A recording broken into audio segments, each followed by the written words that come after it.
Chapter 807. Li Huaqing wanted to talk about Jianghu state with Chen Fengqing.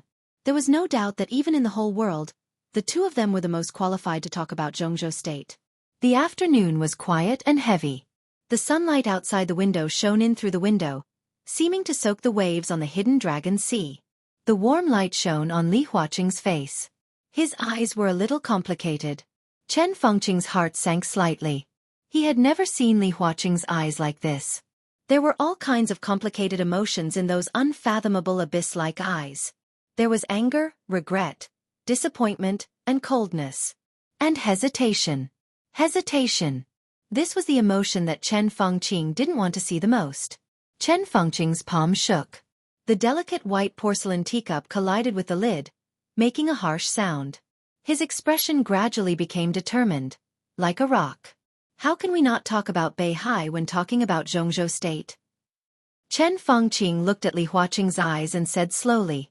Li Huaqing glanced at him, nodded and said with a smile, "What do you think of the Wang family of Beihai?"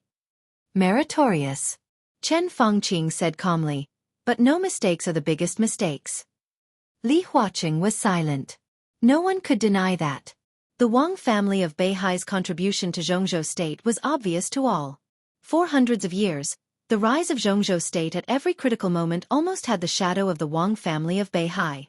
In the beginning, they introduced technology from the West. They attacked Star State. They broke the technical blockade with a relatively neutral identity. They strengthened the diplomatic ties between Jianghu state and some Western countries. They contributed their own technology. They supported the construction of Jianghu state. For hundreds of years, the Wang family of Beihai shone the most dazzling light in the history of Jianghu state. Their contributions didn't need to be detailed, because they couldn't say it. Meritorious. But no mistakes were the biggest mistakes. With the help of the Wang family of Beihai, Jianghu state ascended to the position of the world's top power. But as a part of Jianghu state, what did Beihai ask of Jianghu state? Nothing. There was nothing. The Wang family of Beihai almost never made any request to Jianghu state.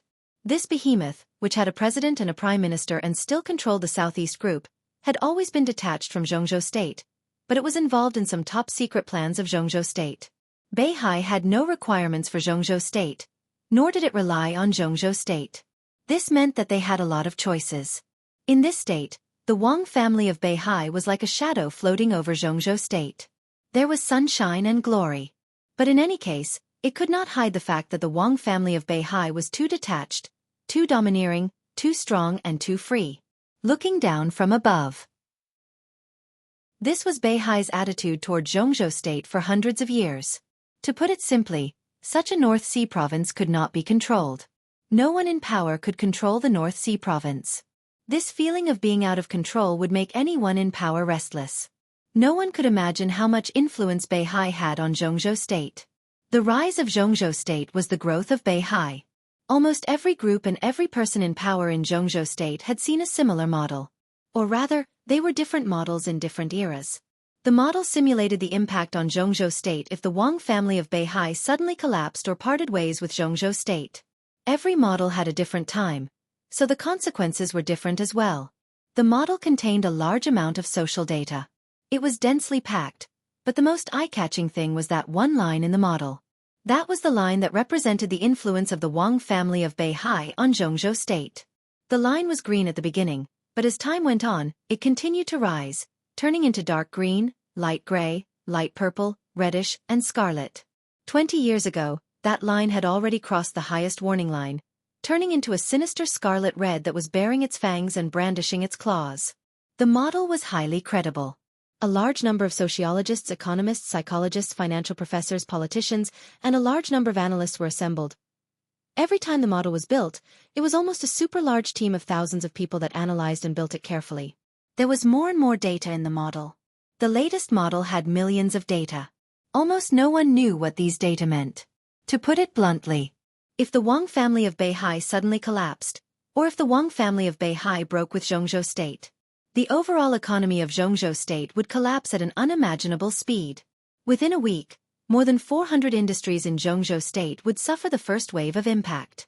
Within a month, the impact would spread to the whole country, and countless industries would be violently shaken. Within half a year, numerous group companies would be forced to go bankrupt. Optimistically, tens of millions of people would lose their jobs, and the social order would be on the verge of collapse. Within a year, the huge social problem would directly become an economic loss that would be unbearable for Jianghu state.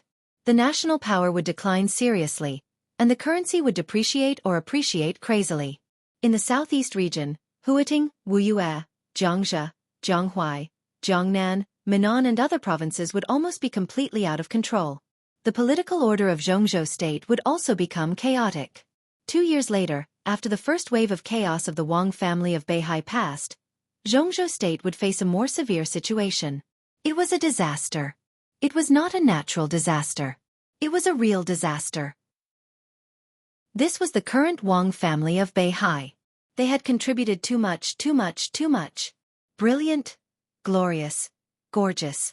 It was beneficial to Jianghu state. But it had become a cancer of Jianghu state. Under the current system of Jianghu state, such a transcendent force should not have appeared. But in fact it did exist. The biggest reason was that Beihai was too free. It had no desire for Jianghu state, but it showed its influence all the time.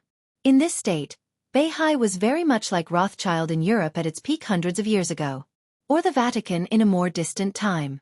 In fact, there had been a cognition in the dark world hundreds of years ago. Such a cognition was not that the Wang family of Beihai was the strongest force in the dark world. It was about the cognition of the country. 6 major powers in the world: Jianghu state, Star state, Germany, Snow country, England. The 6th, Mount Dibing. Not Beihai province, not the Wang family of Beihai. It was Mount Dibing. Such a cognition was not only because of the strength of Mount Dibing. It was also because of the almost exaggerated influence of Mount Dibing. In such a case, every person in power would ask himself, was Jianghu state the Jianghu state of the Jianghu state people or the Jianghu state of the Beihai people? No one could tolerate such a thing. The clearest fact was that the countless branches of the Wang family of Beihai had more than one president in hundreds of years. However, almost every president who came from North Sea ended up on bad terms with the patriarch's faction. What did this mean? Such a superpower should not exist from the perspective of politics, the country, and the situation. They didn't do anything before because there was no chance. There would be twists and turns inside Beihai. There would be changes and turbulence. But they had the Li family with them at that time. The Li family would help them with all the current waves appropriately. They were close to Beihai, but they always maintained a delicate balance. Jianghu state couldn't do anything.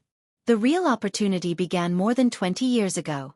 The Li family collapsed, and no one would escort Beihai when it was in the most dangerous time. This was the best opportunity. Today, more than 20 years later, the opportunity was fully ripe. The new Li family and Beihai had great grievances. The Lin clan, which was inextricably linked with Beihai, also had cracks with them. Rothschild couldn't take care of himself. The Sword Emperor was missing. Mount Dibing, which had internal and external troubles, became a real isolated island. This was the best opportunity, and it could even be said to be the only opportunity in the long future. Chen Fengqing didn't care about any consequences. He had to take down Mount Dibing. Only Beihai province, which was completely controlled by Jianghu state, would not be a cancer. No one could stop him. Li Tianlan couldn't. Li Huaqing couldn't either. They stood together. Li Huaqing couldn't hesitate at all. The Wang family of Beihai can't be left alive. Chen Fengqing said slowly. His voice was low, and he spoke word by word. Li Huaqing furrowed his brows. Today, Chen Fengqing's killing intent was too heavy. It was as if he was mentally prepared for the worst and intended to be tough to the end. This kind of attitude had completely deviated from their original intentions. He could understand the problem in the other party's mentality, but he couldn't accept it. Prime Minister, as you said, Beihai has contributed to Jianghu state. At least now, it seems that their influence is positive, and they haven't caused irreparable disaster to Jianghu state. Therefore, we should slow down the Wang family of Beihai. Any drastic action may cause unimaginable serious consequences. Li Huaqing said softly. This may be a matter that will involve years or even decades of planning. As for the plan that would take years or even decades, it was still the same. We have to calm down and plan slowly. We shouldn't make any drastic moves. Otherwise this matter will deteriorate. Chen Fengqing narrowed his eyes and said blankly, I don't have time but you do. We're different. He really didn't have time. Next year would be the end of his term. He hoped that this matter could have a clear outline before this time next year, and everyone would remember his achievements. He wanted to leave a clear situation for Jianghu State, not a mess. Li Huaqing still had 5 years. But Chen Fengqing really didn't have time. So he persuaded Wang Qinglei. So there was the coming chaos of the Wang family of Beihai. Li Huaqing knew this, but he didn't agree or oppose it. Wang Qinglei persuaded several superpowers. What could they do by sneaking into Beihai? Chaos. They only brought chaos, blood, lives, hatred, and wailing to Beihai. And the opportunity of Jianghu State. When several superpowers, many thunder-shocking scriptures, and several invincible realm experts brought unimaginable losses to Beihai, the support of the people of Beihai for Mount Dibbing would naturally decline, and their cohesion would become loose. Jianghu State would have the best reason to intervene in Beihai to maintain stability. But such a means was too drastic. Li Huaqing didn't deny that it was effective, but it was not what he liked. But after all, it was not a means of Jianghu State to Beihai. It could only be said that the decisive battle between Wang Qinglei and Mount Dibbing was fierce, but at least on the surface, it had nothing to do with Jianghu State. So Li Huaqing let the situation develop to this point. But as time went by, Li Huaqing clearly noticed the change of Chen Fengqing's thinking. The Beihai Corps openly expanded. Wang Xianxia did not hesitate to fight. Shenyuan City developed rapidly. Li Tianlan obeyed in public but opposed in private. More and more things beyond his control made Chen Fengqing's thinking gradually go to extremes. Li Huaqing was still thinking about how to control the Wang family of Beihai. But now Chen Fengqing's mind was full of destruction. Destroy the Wang family of Beihai. Destroy Emperor Dong's palace. I understand your urgency, Li Huaqing said softly. But not only Beihai, but also Jianghu State can't afford too much risk. I'm the president of Jianghu State. Beihai is above me. I don't care about the situation of Beihai, but I have to be responsible for the whole Jianghu State. What do you mean? Chen Fengqing raised his head expressionlessly and looked at Li Huaqing. Li Huaqing stood up, walked to the window, and turned his back to Chen Fengqing. I don't think what we're doing now is wrong, but any approach and any plan must be in line with the general trend.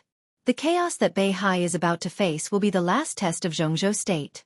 If things really can't be done, compromise may be a better way. You want to compromise?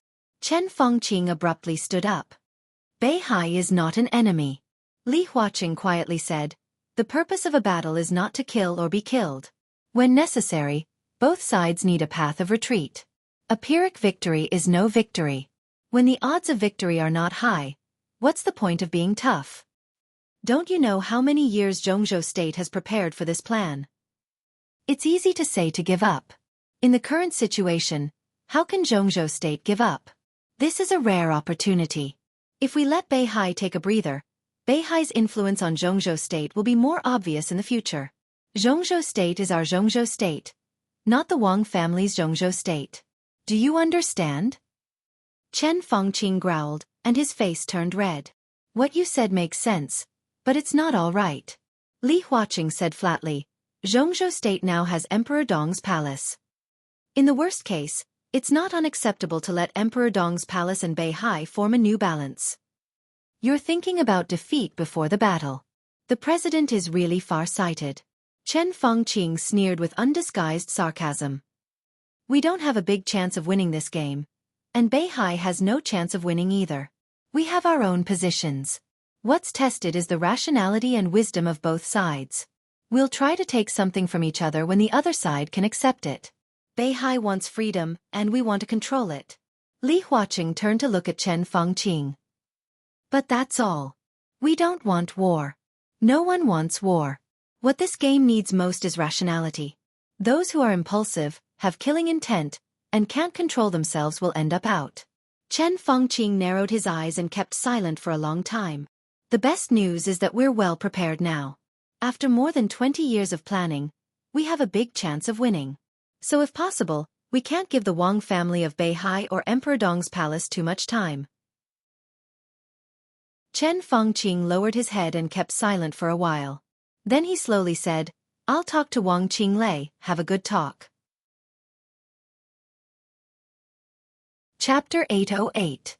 Wang Qinglei sat quietly in his office, listening to the report of an old subordinate of Yu Zhou. Saint, a new invincible realm expert, boarded Wang Xianxiao's plane. As soon as this happened, Wang Qinglei heard about it.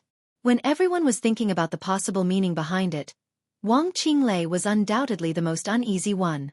However, Wang Xianxiao stayed in Yu Zhou for too short a time. Saint was too decisive. So until now, people only knew the news, but they didn't know what happened in that hospital. Is there still no news from the hospital? Wang Qinglei looked at his watch and asked slowly. The person who talked to him on the phone was a deputy mayor of Yu Zhou, who was transferred from the position of speaker of a city in Wuxia. He could be regarded as his trusted subordinate, so the other party was very calm about his report, and his questions were very straightforward. No. As Wang Qinglei's old subordinate, Lu Xiu, the deputy mayor of Yu Zhou, held the phone with a solemn and serious expression. I've sent someone there, but that hospital is a bit special and is closely watched by the army headquarters. Speaker, this matter is not so simple. I don't think there will be any valuable news in the hospital. The key is the attitude of that person in the desert. He was one of Wang Qinglei's most valued confidants. At the age of 46, he was at the level of deputy governor and the position of deputy mayor of Yu Zhou, which was a very valuable position. Such a young age and position matched perfectly. If someone helped him, it was very likely that he would rise rapidly. Wang Qinglei was undoubtedly his benefactor. He was very clear about the estrangement between the speaker and the Southeast group. More clearly, if the speaker could win, he would be rewarded according to his contributions in the future. After a year, he was very likely to go further. Even if he couldn't be promoted in Yu Zhou, it was very likely that he would be sent to serve as the governor of a province. And if Wang Qinglei failed, as a confidant, Lu Xiu would not have a good end. The facts were in front of him. He naturally had to do his best for the things that the old leader cared about. Wang Qinglei snorted softly and rubbed his tightly frowned eyebrows. The attitude of that person in the desert? He smiled bitterly and somewhat self-deprecatingly. No matter what the attitude of that person was, it was not something he could influence. Lu Xiu heard Wang Qinglei's bitter smile, hesitated, and continued, Speaker, don't forget that you are also a member of the Wang family of Beihai. Wang Qinglei was stunned. He narrowed his eyes and said, What are you trying to say? You're the most important figure in the Wang family of Beihai. If you win this game, you'll be the patriarch of the Wang family of Beihai in the future. Now what Mount Dibbing can give to that person you might be able to. Lu Xiu remained calm and collected. After a brief silence, Wang Qinglei let out a long breath and calmly said, Let's call it a day. Pay more attention to the hospital and look for me if there's any problem. Lu Xiu smiled, nodded, and hung up the phone. Wang Qinglei stood up and paced around his office. After thinking for a while, he picked up his phone and called Chen Fengqing. The phone rang twice before it was hung up. At this time, Chen Fengqing, who had received the news, should be discussing with Li Huaqing. Wang Qinglei returned to his desk, dealt with a few documents, and waited silently.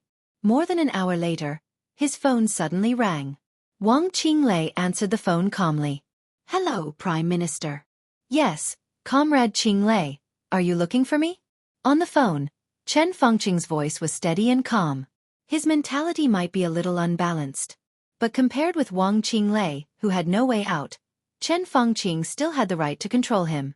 Wang Qinglei smiled and said in a deep voice, What do you think of Saint's actions, Prime Minister? Chen Fengqing did not speak.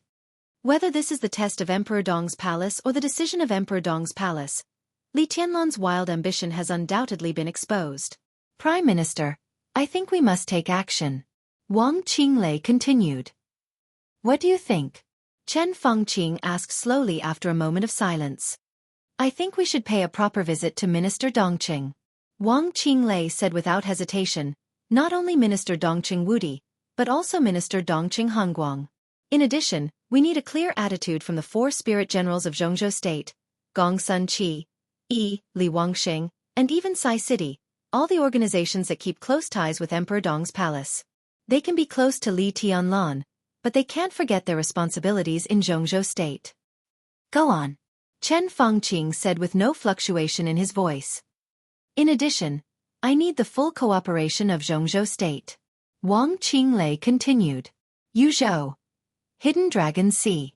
In the Prime Minister's office, Chen Fangqing narrowed his eyes and his voice was a little gloomy. Full cooperation? Activate all the forces of Jianghu state left in Beihai. Wang Qinglei's voice was decisive and ruthless. There's no time. I can't afford the slightest risk now. I personally think Li Tianlan hasn't made up his mind yet. Saints going to Beihai may be a test of Emperor Dong's palace, or he has made up his mind but hasn't invested resources. Anyway, we have to show him Jianghu state's determination to take Beihai, show him the power of Jianghu state, and the consequences of going against the will of Jianghu state. I suggest using all the chess pieces of Jianghu state left in Beihai, cooperate with the Vatican and East Island, and stir up the greatest chaos as soon as possible before Li Tianlan makes up his mind. Chen Fangqing's body tensed quietly for a moment, and he didn't speak. There's no time. Wang Qinglei said blandly, don't say that Jianghu state doesn't have enough power in Beihai. It's impossible. Prime Minister, when you came to me, it was 15 years ago. At that time, I was still a deputy governor of Wuxia, not even a director of Wuxia. You were already prepared at that time. If I'm not wrong, when the Li family collapsed more than 20 years ago, you started to operate. But at that time, it was not you and President Li Huaqing who were responsible for these things. After more than 20 years of planning, I'm looking forward to how powerful Jianghu state is hiding in Beihai. I personally think our current strength is enough. Chen Fangqing was silent for a long time, and then said slowly, I don't deny that what you said makes sense, but I can't give you an answer on this matter for a while. He was telling the truth. Jianghu state started to plan this more than 20 years ago. At that time, neither he nor Li Huaqing was in the position now. In order to activate all the forces, they had to visit some retired but still had great influence. Only when everyone united their thoughts could they exert the most powerful combat effectiveness. Wang Qinglei said yes and said, I will persuade the Vatican and East Island. Okay. Chen Fangqing nodded and suddenly said, if this plan is passed in Jianghu state, Beihai will inevitably be in chaos. How chaotic do you want Beihai to be? Wang Qinglei was stunned. He didn't seem to think about this. He held the phone and thought about it for a long time before he laughed. His smile was elegant and gentle. But there was madness in his eyes. Turn the world upside down. He held the phone and said calmly. Chapter 809. Wang Qinglei's voice was clear and steady. It was because of the clarity that Chen Fangqing could clearly feel the depression and madness in his voice. This kind of emotion was so strong that it seemed to hit Chen Fangqing across the phone. It was so heavy that Chen Fangqing felt a little suffocated. To turn the Wang family of Beihai upside down. Even if he was the Prime Minister of Jianghu state, he couldn't imagine what it would be like. But there was no doubt that it was indeed the picture he had been looking forward to for a long time. Now it seemed that Wang Qinglei seemed to be crazier than they thought. Chen Fangqing was a little relieved. He was also a little shocked. The plan did start a long time ago. In the first moment after the collapse of the Li family, the top leadership of Jianghu state had begun to operate secretly. Wang Qinglei was not the first candidate they chose. Before this, they'd even vaguely tried to contact Wen Xiyuan, but they were all rejected. Moreover, he didn't give them any leeway. Even the current two giants of the Southeast group, they had secretly probed them before. The repeated failures did not make Jianghu state give up the idea. In fact, the continuous growth of the Wang family of Beihai had reached the point where Jianghu state had to try its best to weaken it. They had no choice, just like the Wang family of Beihai was destined not to compromise. Therefore, although the leaders of that session did not choose a satisfactory spokesperson, they took advantage of the chaos of the Li family, the turmoil of the Southeast group, and the silence of Beihai to place a large number of chess pieces in Beihai. These chess pieces quietly took root in Beihai, involving various fields, the Southeast group, and the Beihai core. Then it was another leader's effort. The chess pieces scattered in Beihai grew strong and grew, but they still did not choose a good spokesperson. In the middle of that session, Wang Qinglei appeared in everyone's sight. His age and his ability made him attract a lot of people's attention at the first time. At that time, Wang Qinglei was like the current Wang Jingxin. He was low-key and gentle, but extremely dazzling in the eyes of those who cared about him. This time, the contact was unexpectedly smooth. The two sides almost hit it off. Wang Qinglei passed all the tests and inspections. In the past 10 years, every heavyweight of the Southeast Group had something to do with Wang Qinglei's behind-the-scenes operation. Similarly, every time Wang Qinglei was promoted, with the support of the Southeast Group, it also had something to do with the academics and the Prince Group. What surprised Chen Fengqing and others most was that Wang Qinglei actually drew Wang Xiaoyao to his side. They didn't trust Wang Xiaoyao at first. The lineal descendant of Mount Dibing was either a single lineal descendant, or a brother or a sister, or a brother and a sister.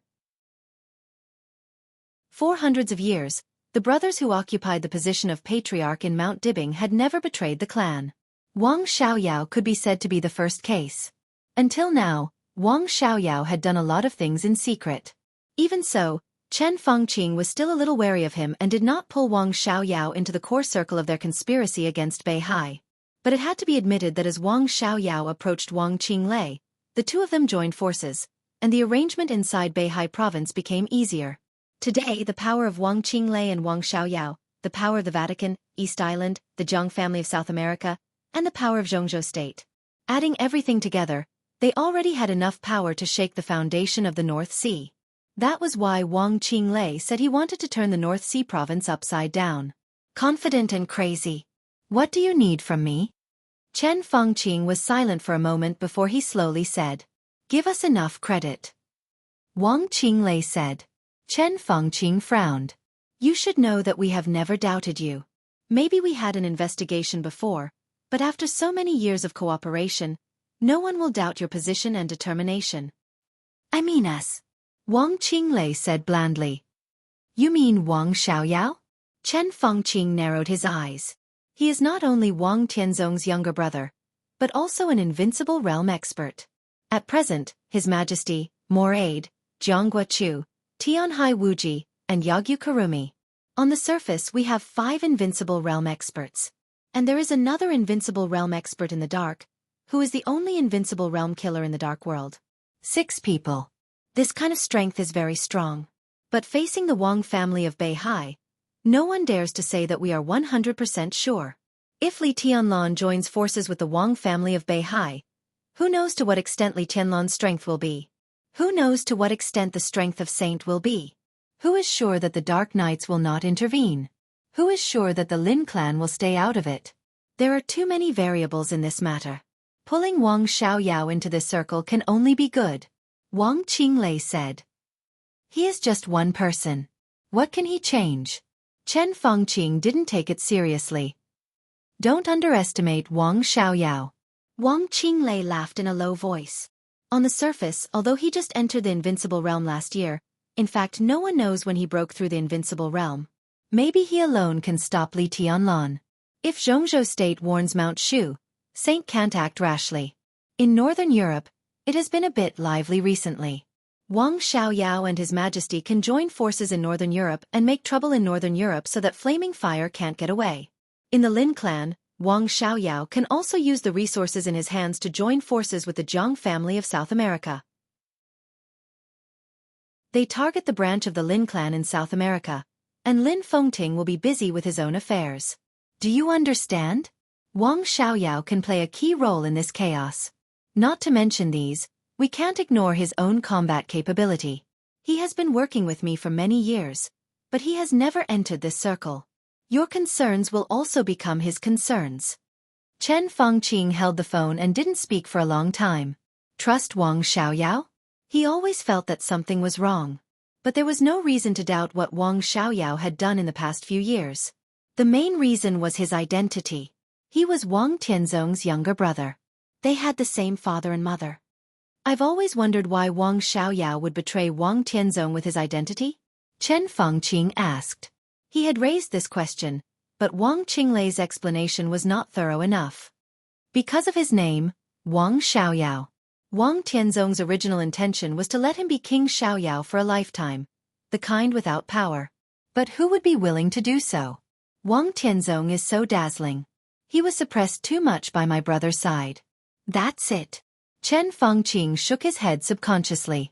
Wang Qinglei was silent for a moment and continued, "It also has something to do with Qin Weibai." Chen Fengqing paused slightly, narrowed his eyes and whispered, "What do you mean?" "Wang Xiaoyao likes Qin Weibai." Wang Qinglei's voice was low. "He doesn't pretend to like her. He really likes her. That kind of love and affection you may not be able to imagine.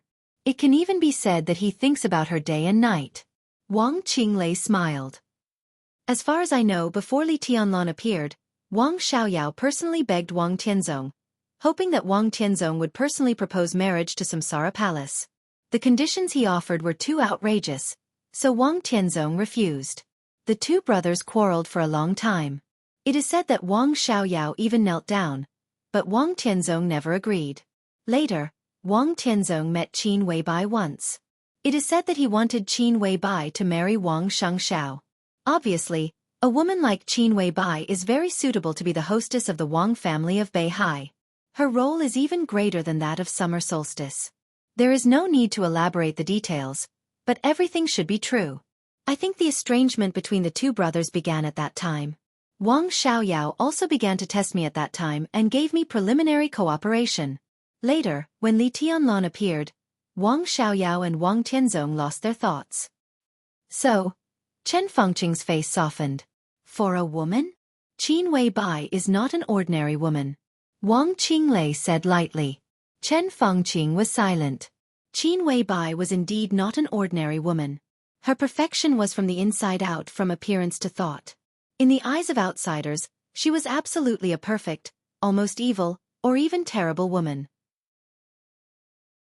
If this kind of woman did not have Li Tianlan and wanted to take advantage of her own advantages, she definitely had the potential to ruin the country and the people. The First Beauty of Jianghu State. Chen Fengqing had also heard of this title. But the funny thing was that the so-called First Beauty of Jianghu State did not even have a nationality of Jianghu State. And the most important point. Wang Qinglei continued, "In the content of my cooperation with Wang Xiaoyao, if we finally overthrow Mount Dibing, the new patriarch of the Wang family of Beihai will be him, not me." Chen Fengqing's body shook, and all the doubts in his heart seemed to be relieved in an instant. He smiled and said slowly, "Are you willing to do that?" Wang Qinglei also smiled and did not speak. Chapter 8:10. When Yu Chuanguang walked into Wang Qinglei's office, there was dead silence in the office.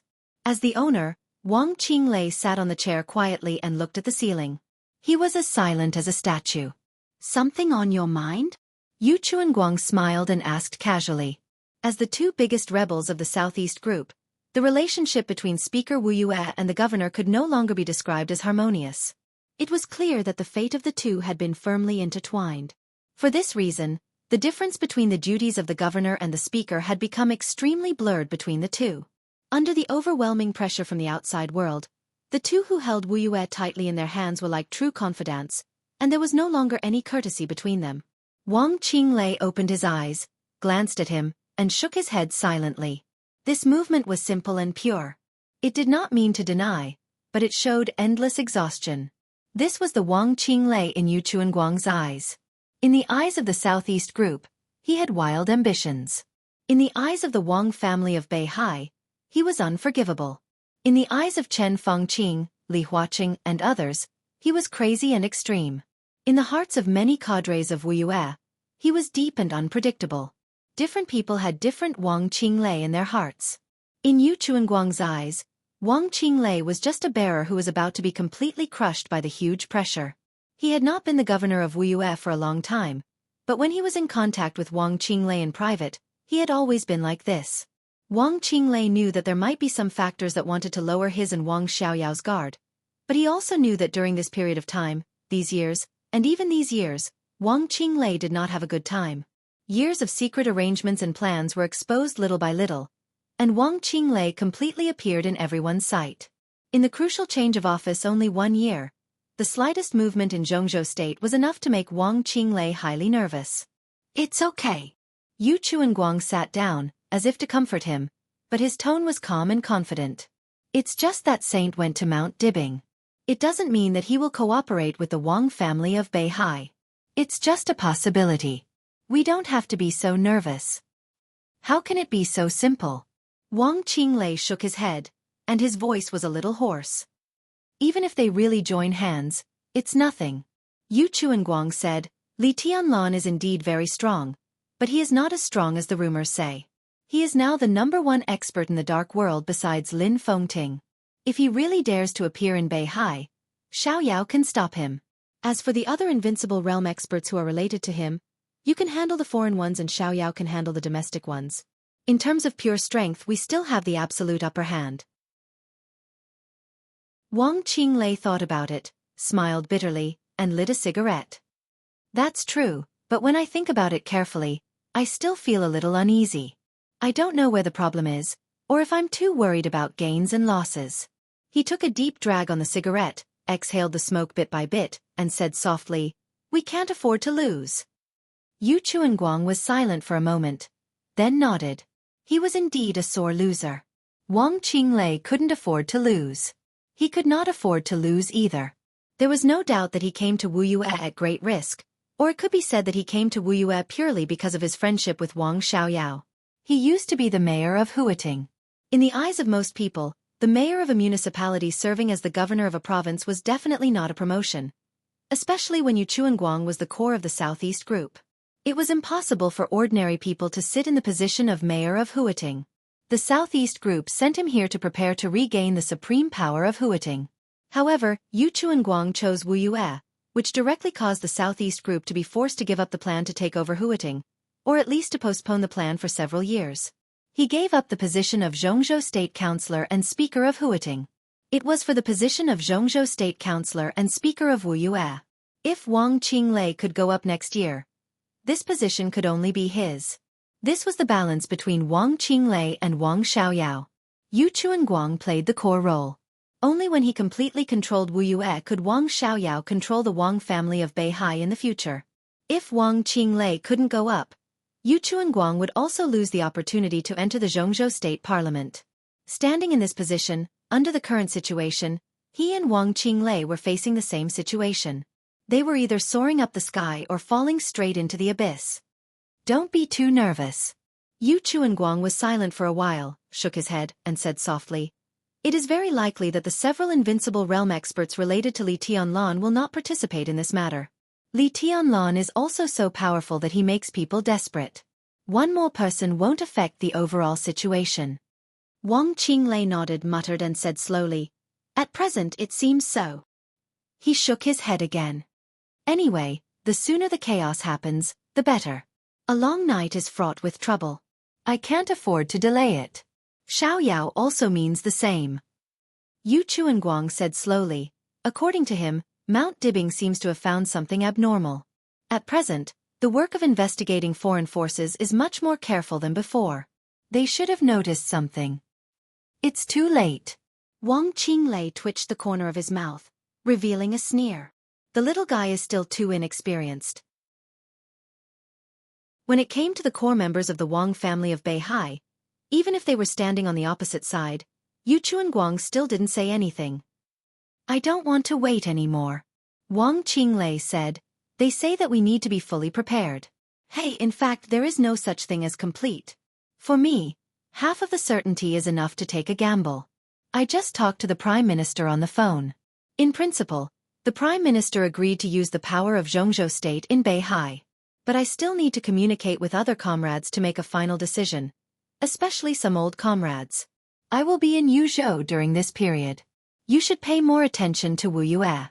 If there is anything, you can contact me and we will discuss it. Yu Chuanguang narrowed his eyes, nodded, and said with a smile, Okay, have a safe trip. Wang Qinglei said yes and continued, In addition, we need to inform Xiaoyao. If we are right, the girl Yuetong is the key to the successful cooperation between the Wang family of Beihai and Emperor Dong's palace. We'd better find her. How can it be so easy? Yu Chuanguang shook his head. Little princess has only been familiar with a few places since she was a child. Beihai, Yuzhou, Wuxia, Huiting.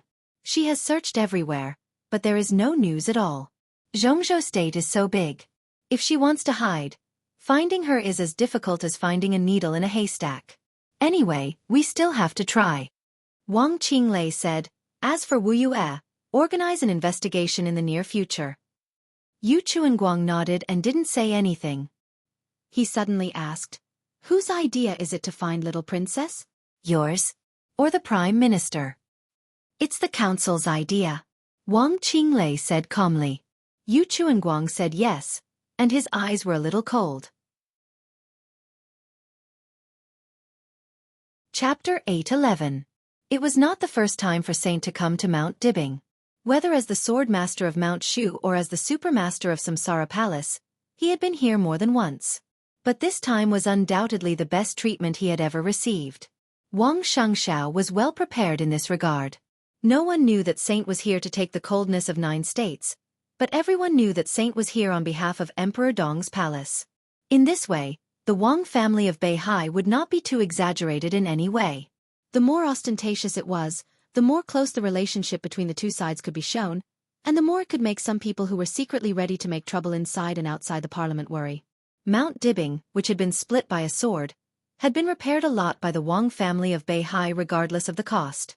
At least it was no longer ugly.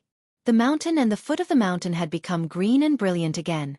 The large construction site at the top of the mountain had been reduced to almost non-existence, but some details still needed to be adjusted and repaired. The helicopter landed directly on the tarmac at the top of Mount Dibing. One by one, the important figures who played important roles in Beihai had begun to line up to greet them. A little farther away, the elites of the internal defense forces of the Wang family of Beihai were lining up. The full heaven punishment troops stood on the other side. Firmament, Enchantress, Xianming, and other well-known experts in the dark world stood on the other side of the heaven punishment troop. The patriarchs of the 7 major sword-holding families of Beihai province had all arrived. The sun was shining on Mount Dibing, but it was silent. A solemn and chilling atmosphere surrounded the entire top of the mountain, iron-blooded and powerful. Saint got off the plane and watched all this silently. He did not think that the Wang family of Beihai wanted to scare him. But there was no doubt that at such a critical moment, the Wang family of Beihai was showing its strength to make those who cooperated with them feel at ease. Saint's eyes turned and finally fell on a woman. It was a woman who looked to be in her 40s. She was middle-aged, but her body was not bloated. Instead, she was extremely tall. She was about 1.9 meters tall and had a moderate figure. Her appearance was not considered beautiful. A shallow scar extended from her face to the back of her ear. She stood there quietly, motionless. Next to her, slightly behind her, were Firmament and Enchantress. Saint narrowed his eyes. He had never seen this woman. There was no such woman in the information of Samsara Palace. As if sensing Saint's gaze, the woman lifted her head and glanced at him before nodding slightly. Saint was expressionless, but the corner of his mouth twitched slightly. He took a deep look at the man and asked, "Who is that?" "She's Phoenix." Wang Xianxiao smiled and said softly, "My aunt." After a pause, he added, "Kiss auntie." Saint's pupils suddenly contracted. Kiss my aunt?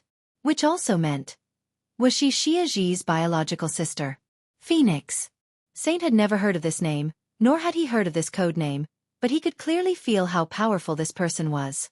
She just stood there quietly, but her faintly discernible aura seemed to cover Mount Dibing.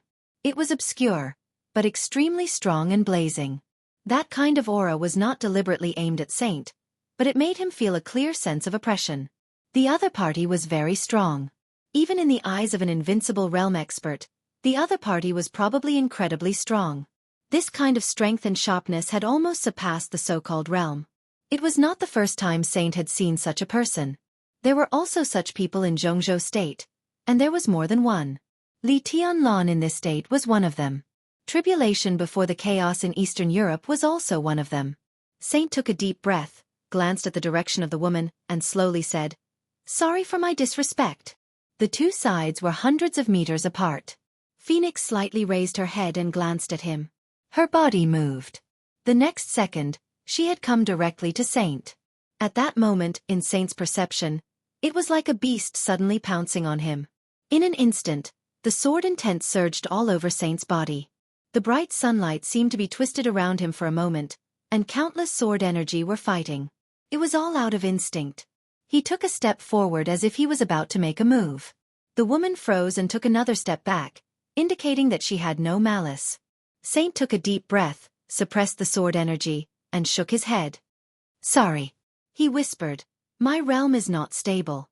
I'm a little impolite." "Very strong." Phoenix's eyes lit up completely. "I heard that he is a new invincible realm expert in Jianghu State. If you are not busy, let's have a fight." "Auntie." He came here to take away a very important thing for the person in Emperor Dong's palace, not to fight. Xianxia smiled bitterly. "The one in the desert?" Phoenix slightly raised her eyebrows and thought for a moment. "In a year, if he has grown up, I should not be his opponent." Xianxia did not speak. Phoenix took another look at Saint. "Let's have a fight." She used a declarative sentence. "Not today." Saint was a little regretful. "I'm in a hurry to go back." Phoenix said, "I'm not interested in the cooperation between you. Whether Emperor Dong's palace and Beihai are enemies or friends, as long as they don't provoke me, I won't intervene. Leave an address, and I'll find it when things here are over." Her words were a little contradictory, and she was extremely straightforward. Saint was a little confused. Auntie came here to wait for second uncle. Except for second uncle, she won't care about anything in Beihai. Xianxia sighed and said softly. Saint suddenly nodded to show that he understood. Many people in Jianghu State knew that Summer Solstice's family had a complicated relationship with Mount Dibing. Summer Solstice married Wang Tianzong and was dead set on him. Everyone thought that this matter was over. But if Phoenix was Summer Solstice's younger sister, then she naturally had no good feelings for Mount Dibing. But why did she come here to deal with Wang Xiaoyao? Saint recalled the information about Samsara Palace again, but he could not find any clues.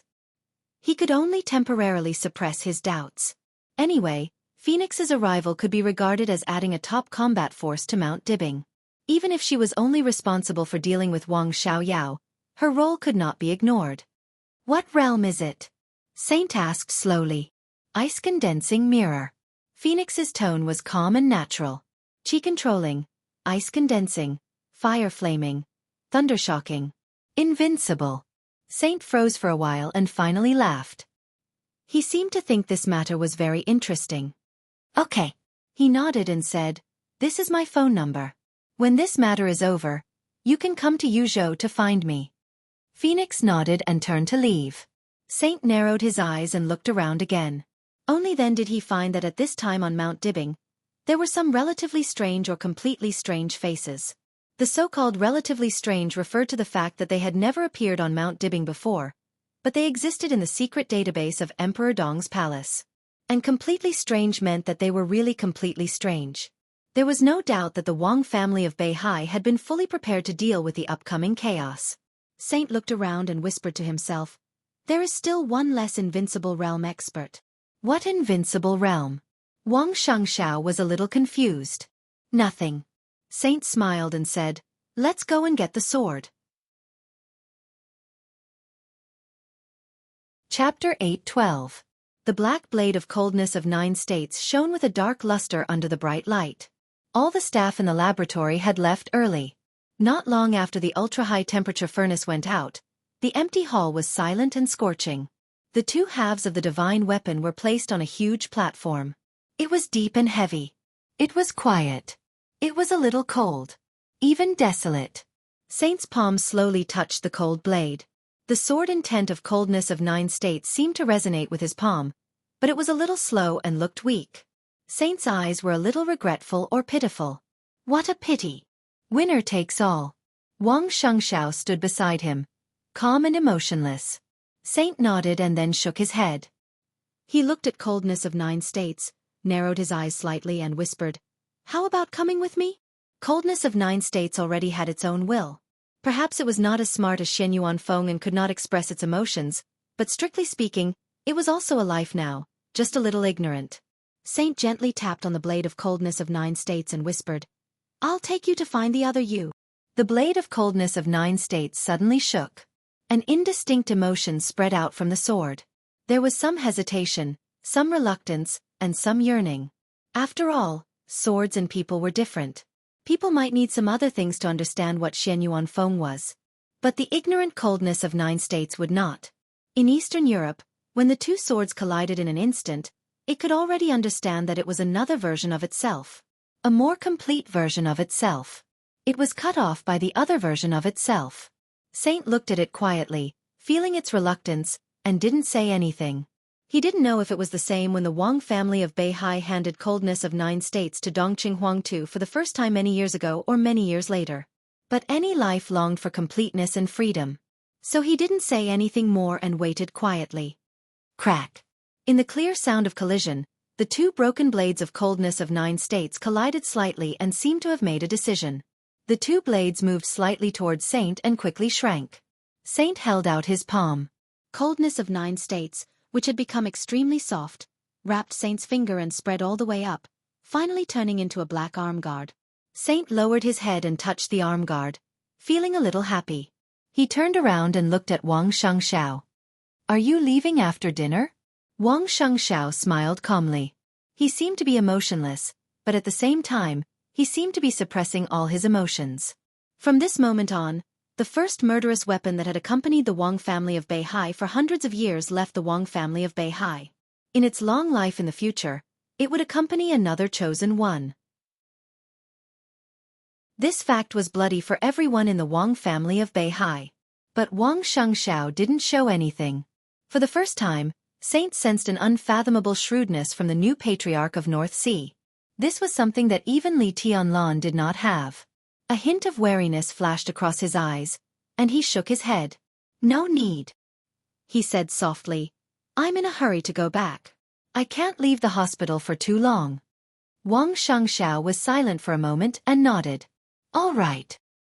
He gestured for Saint to leave with him and asked softly, "How are the injuries of the two princes?" Since they were cooperating, Saint didn't mind revealing some information. He shook his head and said, "Not very good. Today, many wounded people from the chaos in Eastern Europe were still living in the hospital he guarded.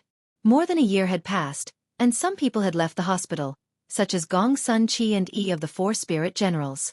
Black Tortoise would also leave the hospital in the near future. In the hospital he guarded, the two people with the most serious injuries were also the two with the strongest strength. Tribulation. Li Shi. Their injuries still did not improve.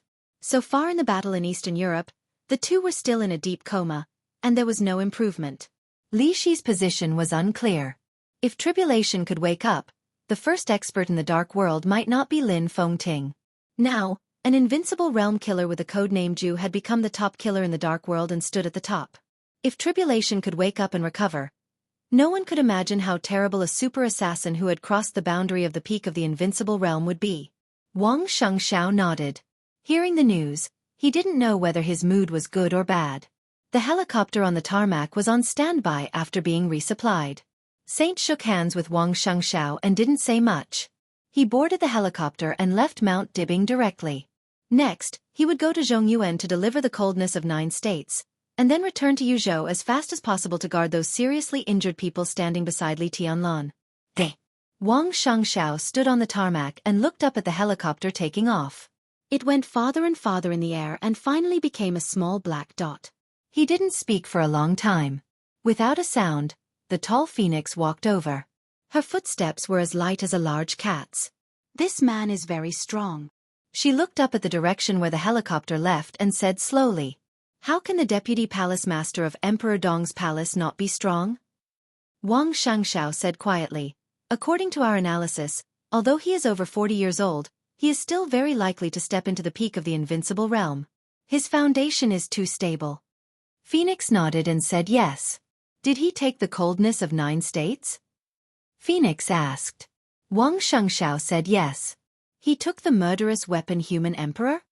She repeated it again. Wang Xianxiao's eyebrows moved, and he said yes again. "Ha!" Phoenix laughed and said with some sarcasm, "The Wang family of Beihai is really a big family." Wang Xianxiao didn't say anything. "Everyone is worried about the future of Beihai. I don't think there is anything to worry about." Phoenix sneered slightly. "How can such a big family business collapse in an instant?" You are now the patriarch of Beihai. Today you send human emperor, tomorrow you send the troops of all heavens, the day after tomorrow you send the immortality potion, and if you can't, send half of Beihai. There is a long time in the future, and Beihai is so big. Xianxia frowned suddenly, looked at Phoenix, and said slowly, "Who told you that I'm sending the family business?" "I don't need someone to tell me." Phoenix said faintly, "That's the truth. No matter how big the foundation of Beihai is, it is impossible to disdain murderous weapons. If you tell me that human emperor is not the family business of the Wang family of Beihai, I will believe it. Even if you say that you have 10,000 human emperors, I will believe it, as long as you believe it yourself. I'm very happy to see Beihai like this." She turned slowly. "But I still feel sorry for my sister. The Wang family of Beihai doesn't need anyone to feel sorry for her or pity her." Xianxia said softly, "Of course, the Wang family of Beihai won't have 10,000 human emperors. But you are right about one thing. The Wang family of Beihai is indeed a big family business." He looked at Phoenix's back and said faintly, "I can give human emperor because the Wang family of Beihai has something better than human emperor. Aunt, why don't you understand such a simple truth?" Chapter 8:13. Late at night. The dishes on the table, which had been warmed several times, were now completely cold. The fragrant tea leaves also became bland and tasteless. Qin Wei-bai took a sip of water. Her fingers gently moved the mouse, and she quickly and attentively flipped through the files on the computer. The computer screen, which was much wider than an ordinary person's, was split into two. On the left screen, dense and complicated data flowed slowly, while on the right screen, the military advisor was talking non-stop. Qiushui City. As far as we know, Wang Xiaoyao established a reliable cooperative relationship with Huangfu Renjie about 3 years ago. The reason for the cooperation was that Wang Xiaoyao helped Huangfu Renjie catch a fugitive who was very important to the Huangfu family, and helped him become the second in command of the Huangfu family's intelligence system. In the video, the military counselor looked down at the documents and said in an orderly manner, "At present, we can confirm that Huangfu Renjie has 6 secret locations, 4 in Qiushui City and 2 in Kanglan City. There are 5 locations that are highly suspicious, and we can provide you with 2 locations." Any information transfer was complicated and cumbersome, especially the entanglement and transactions between several major forces. Emperor Dong's palace, Samsara Palace, Wang family of Beihai. On this day, the intelligence of the 3 major forces was completely intertwined. Li Tianlan was nurturing his sword. The parliament of Jianghu state could not wait any longer. The Wang family of Beihai remained calm and collected. Qin Wei-bai had to try her best to control the situation while Li Tianlan was silent and delay the chaos in Beihai. The most important part of the job was the transfer of information. She needed to choose someone whom she could trust and who was also trusted by the Wang family of Beihai. Then, he passed the information to him. Then he handed it over to Wang Xiangxiao. He asked Wang Xiangxiao to use the power of Mount Dibing to eliminate some threats in Beihai. But for Li Tianlan, the most favorable situation was that the chaos of the Wang family of Beihai broke out a little later, instead of being completely nipped in the bud. Thus, a portion of this information had to be hidden. What kind of information should be given, what kind of information should not be given, how to eliminate the threat of North Sea in the near future, and how to ensure that North Sea would definitely fall into chaos in the near future, these were all things that needed to be studied in detail. To put it simply, if this piece of information was to be handed over to Mount Dibing as a weapon to attack the dark forces, then they must first determine the point of attack. Which 2 locations? On the still dark screen, the hoarse voice rang out. "Come on. One is at Qiushui City Pier number 3, and the other is at Kanglan City Riverside Club." Military counselor said. After a brief silence, the hoarse voice sounded again. "Out of these 2 locations, Kanglan City must be eliminated." "Reason?" Military counselor asked. "This place is a little close to the other hiding spots you provided, and there are some connections that can't be made clear in a short time. Some of the relationships within the North Sea are very complicated, and there are some joints that I haven't seen clearly until now. If we make a move on this place, it may lead to the exposure of other hiding spots in Kanglan City that can't be exposed. The impact will be huge, so it's better not to make a move." "In that case," military counselor remained silent. Nowadays, Several superpowers lurking forces had almost spread all over Beihai. These lurking sites rarely existed in isolation. Generally, they were in a line, either long or short. Kanglan City, the lurking site, involved at least 3 places. If they gave up, it meant that they would have 3 less places to give to Mount Dibbing. 3 seemed like a small number. But they didn't reveal much to Mount Dibbing. So it seemed that these 3 points were very useful. The number 2 spot in Queen City can be given to Mount Dibbing. I'll take care of other problems. In the dark screen, the voice was still unhurried. How sure are you? Military counselor asked in a deep voice. He didn't doubt the position and ability of the other party, but he had to be careful about this matter. If he represented Samsara Palace now, then the other party represented Emperor Dong's palace. Although Li Tianlan didn't know of his existence, he had been doing things for the Li family all these years. In the sequence of the Li family, he had no name, only a code name. Migrez. This was a person who had given almost everything for the Li family. In order to hide his identity and not expose it, he even gave up his only daughter in a difficult choice. For more than 20 years, his loyalty had never changed. After Li Honghe died, he naturally regarded Li Tianlan as the young master. Today, the information of the 2 sides was completely shared. Saint passed all the information he had to Migrez, and then the 2 of them confirmed the attack points one by one. Now it was coming to an end. Once all the information was confirmed, Migrez would take this incomplete but helpful information to Mount Dibbing to see Xianxia to deter the several dark forces lurking in Beihai, delay their plans, and make them more cautious. In military counselor's view, the point proposed by Migrez shouldn't have been exposed. 100% sure. Migrez said lightly, "Don't worry, I can handle it." Listen to him. Qin Weibai, who had been silently looking at the computer, suddenly said. Saint froze for a moment and then stopped talking. When you finish sorting it out, send me a copy of the specific information. Qin Weibai continued. Why? Migrez asked. The reason is the same as the last time I asked you to find Wang Xiangxiao. Qin Weibai's eyes flickered slightly. I'll add some things to the information and test it again. Migrez was silent for a moment and was a little confused. You don't trust Wang Xiaoyao? Or, you don't trust his current position? He is not trustworthy in the first place. Qin Weibai said, and it's not a matter of trust or not. I just want to make sure again. He should know very well that Yagyu Kurasumi didn't go to Jinling City some time ago. Wang Xiangxiao doesn't know about this. Migrez's voice was low. It doesn't mean anything. Qin Weibai shook her head. In this matter, no matter how cautious we are, we can't be too careful. Migrez was silent for a moment and said, I see. Qin Weibai said no more and continued to sort out the documents. She looked more and more serious and focused. Military counselor glanced at her with a somewhat complicated look in his eyes. This seemingly natural transaction contained too much cautiousness and intrigue. Qin Weibai had devoted herself to the coming chaos in Beihai. Military counselor naturally knew why. Because of 2 words. Not convinced. That was all. She didn't know whether he was not convinced by himself or not convinced by her. In the past, whenever she or that person was so focused, something big always happened in the dark world. For example, the final battle in Heaven Capital. Another example was the chaos in Eastern Europe. Compared with the other Qin Weibai, the current Qin Weibai might still be a little immature. She couldn't do it as easily as that person. But at this time, she really tried her best to control everything. Whether that was her other self or not, she didn't want to lose.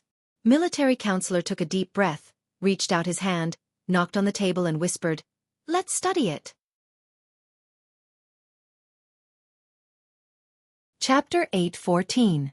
At 2 o'clock in the middle of the night, Migrez and military counselor finally completed the handover of the report. The complicated information network was sorted into a relatively simple network map in the shortest time and handed over to Qin Weibai. Qin Weibai changed some of the things and even deliberately left some clues. Then she confirmed the information that was finally delivered to the Wang family of Beihai. Migrez went offline immediately. Qin Weibai leaned against the chair and gently rubbed her eyebrows. Do you still think there's something wrong with Wang Xiaoyao? Military counselor asked slowly. If there's something wrong with him, he has already gone too far. He didn't even leave any leeway. I don't think there's something wrong with him. Qin Weibai said softly. It's just that he can't be fine. Her voice was soft and firm. It was not a problem that she thought it was. It was a fact. There must be something wrong with Wang Xiaoyao now. Why are you so sure? He may have a problem with Wang Tianzong, but it's definitely not to the extent of fighting with Mount Dibbing to the death. He wants to take power and be promoted. These may be true, but he can't completely fall out with Mount Dibbing. Qin Weibai said softly. In fact, he has already done it. Military Counselor said calmly. Without him, several dark forces can't hide so many people in Beihai Province. According to our estimation, there are more than 5 digits of people lurking in various cities of Beihai Province. This number is updated every day. But what remains unchanged are the elites. Once chaos breaks out, the entire Beihai will be covered with blood. From the standpoint of Mount Dibbing, he is unforgivable. This is the crux of the problem. Qin Weibai got up and poured herself a glass of water. She said slowly, he has done something that he can't do. He must be plotting something. I never doubt Wang Xiaoyao's standpoint, or his standpoint has nothing to do with me. I just think that when he is secretly planning something, maybe we can use this to get greater benefits. Military Counselor opened his mouth as if he wanted to say something, but he didn't say it in the end. The computer screen shrank for a moment. Military Counselor's figure shrank. Saint, who was reconnected, appeared on the screen. The coldness of 9 states has been sent to Zhongyuan. Academician Dongqing has begun to study it. I've been watching. At present, there is no progress. Saint, who had already returned to Yuzhou Hospital, said. He glanced at the military advisor, raised his eyebrows slightly, and asked directly, You haven't gone offline yet? I've been so busy that I haven't even caught my breath yet. Where should I go offline? The military counselor was baffled. Didn't you arrest Hua Zhangyang to inspect Huating today? Saint said. Oh, it's past 12 o'clock now. That was yesterday. The military counselor was stunned for a moment.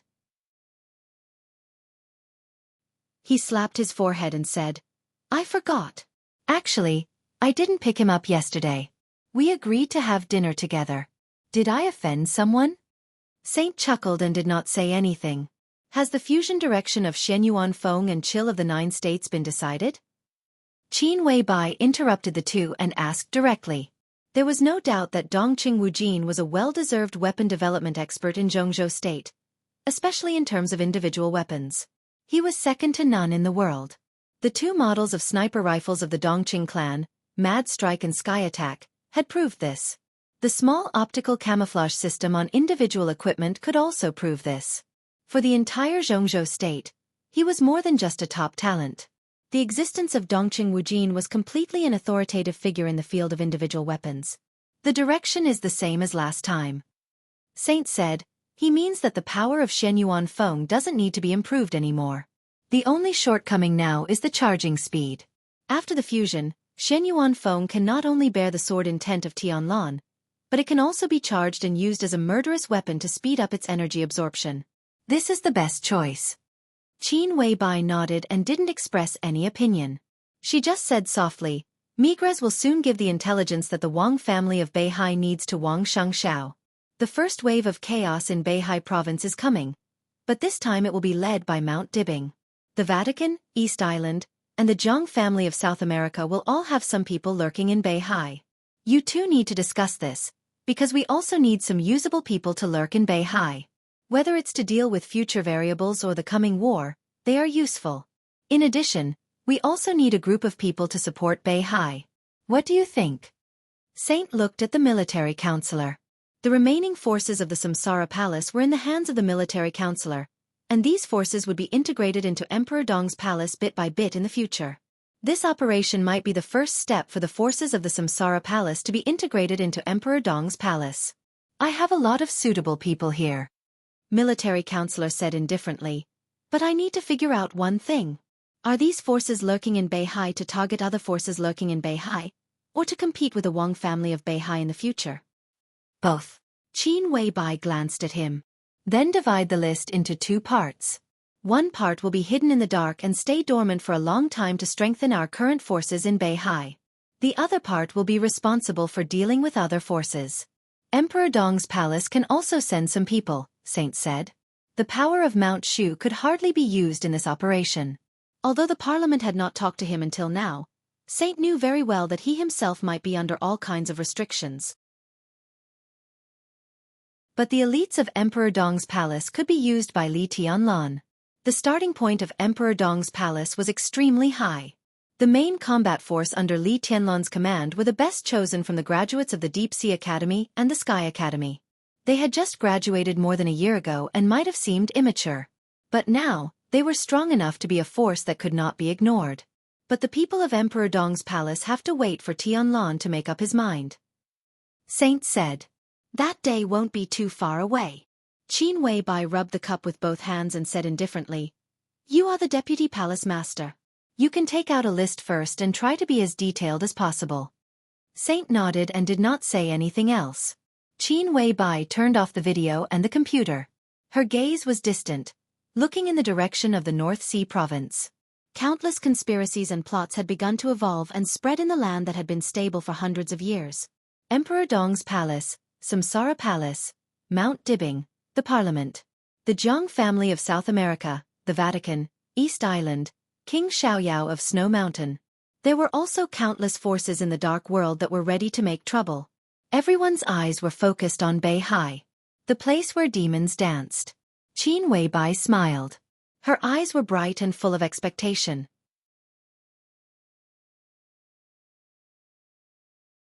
Chapter 8:15. The cooperation between Emperor Dong's palace and the Wang family of Beihai was very smooth. After both sides made satisfactory conditions, on the afternoon of the second day after Wang Xianxia returned to Mount Dibing from the desert prison, a piece of intelligence about entering Beihai through special channels had appeared in front of Wang Xianxia. Wang Xianxia was meditating on the stage of formidable person. The breeze of Beihai blew. The letter in Xianming's hand shook slightly as the wind blew. Wang Xianxia looked at the letter in Xianming's hand. His eyes flickered slightly and he asked, Is it all here? Xianming nodded and said yes. He was the chief intelligence officer of the Wang family of Beihai, and was responsible for the intelligence agencies of the Wang family of Beihai all over the world. Mount Dibing cooperated with Emperor Dong's palace. In terms of intelligence, Emperor Dong's palace naturally had to hand it over to him. No one could say anything. Wang Xianxiao reached out and took the envelope. The envelope was very thin. It was conceivable that there was not much content in it, but it was very important. A complicated look flashed in Wang Xianxiao's eyes. Emperor Dong's palace could send part of the intelligence so quickly, which meant a lot. First of all, this was definitely not the intelligence force of Emperor Dong's palace lurking in Beihai. To be precise, it should be the force of Samsara Palace. This letter completely meant that even if the master of Samsara Palace had fallen, Samsara Palace, which had always regarded the Wang family of Beihai as its imaginary enemy, still had trustworthy elite intelligence agencies operating inside Beihai province. However, looking at the content of this letter, it seemed that even if Samsara Palace still had hidden forces in Beihai, it seemed that there were not many.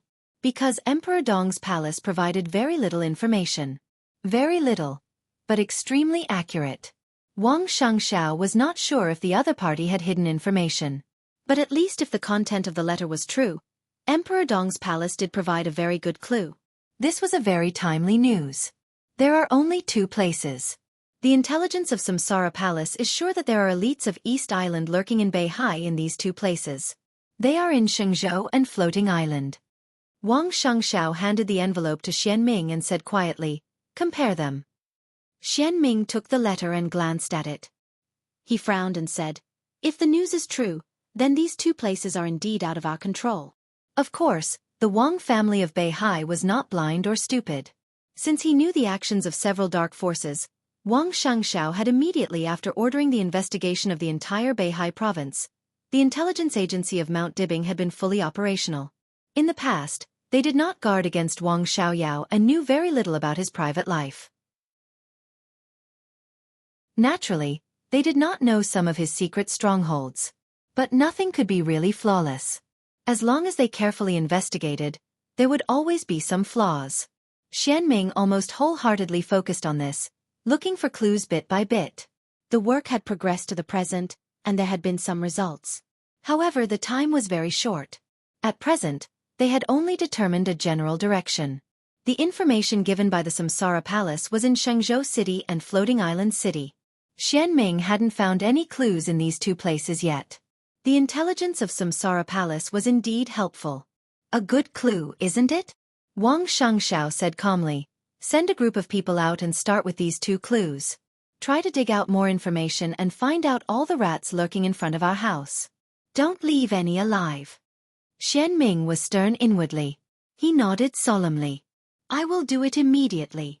Xianxia agreed and said intentionally or unintentionally, are there enough people? If not, transfer some people here.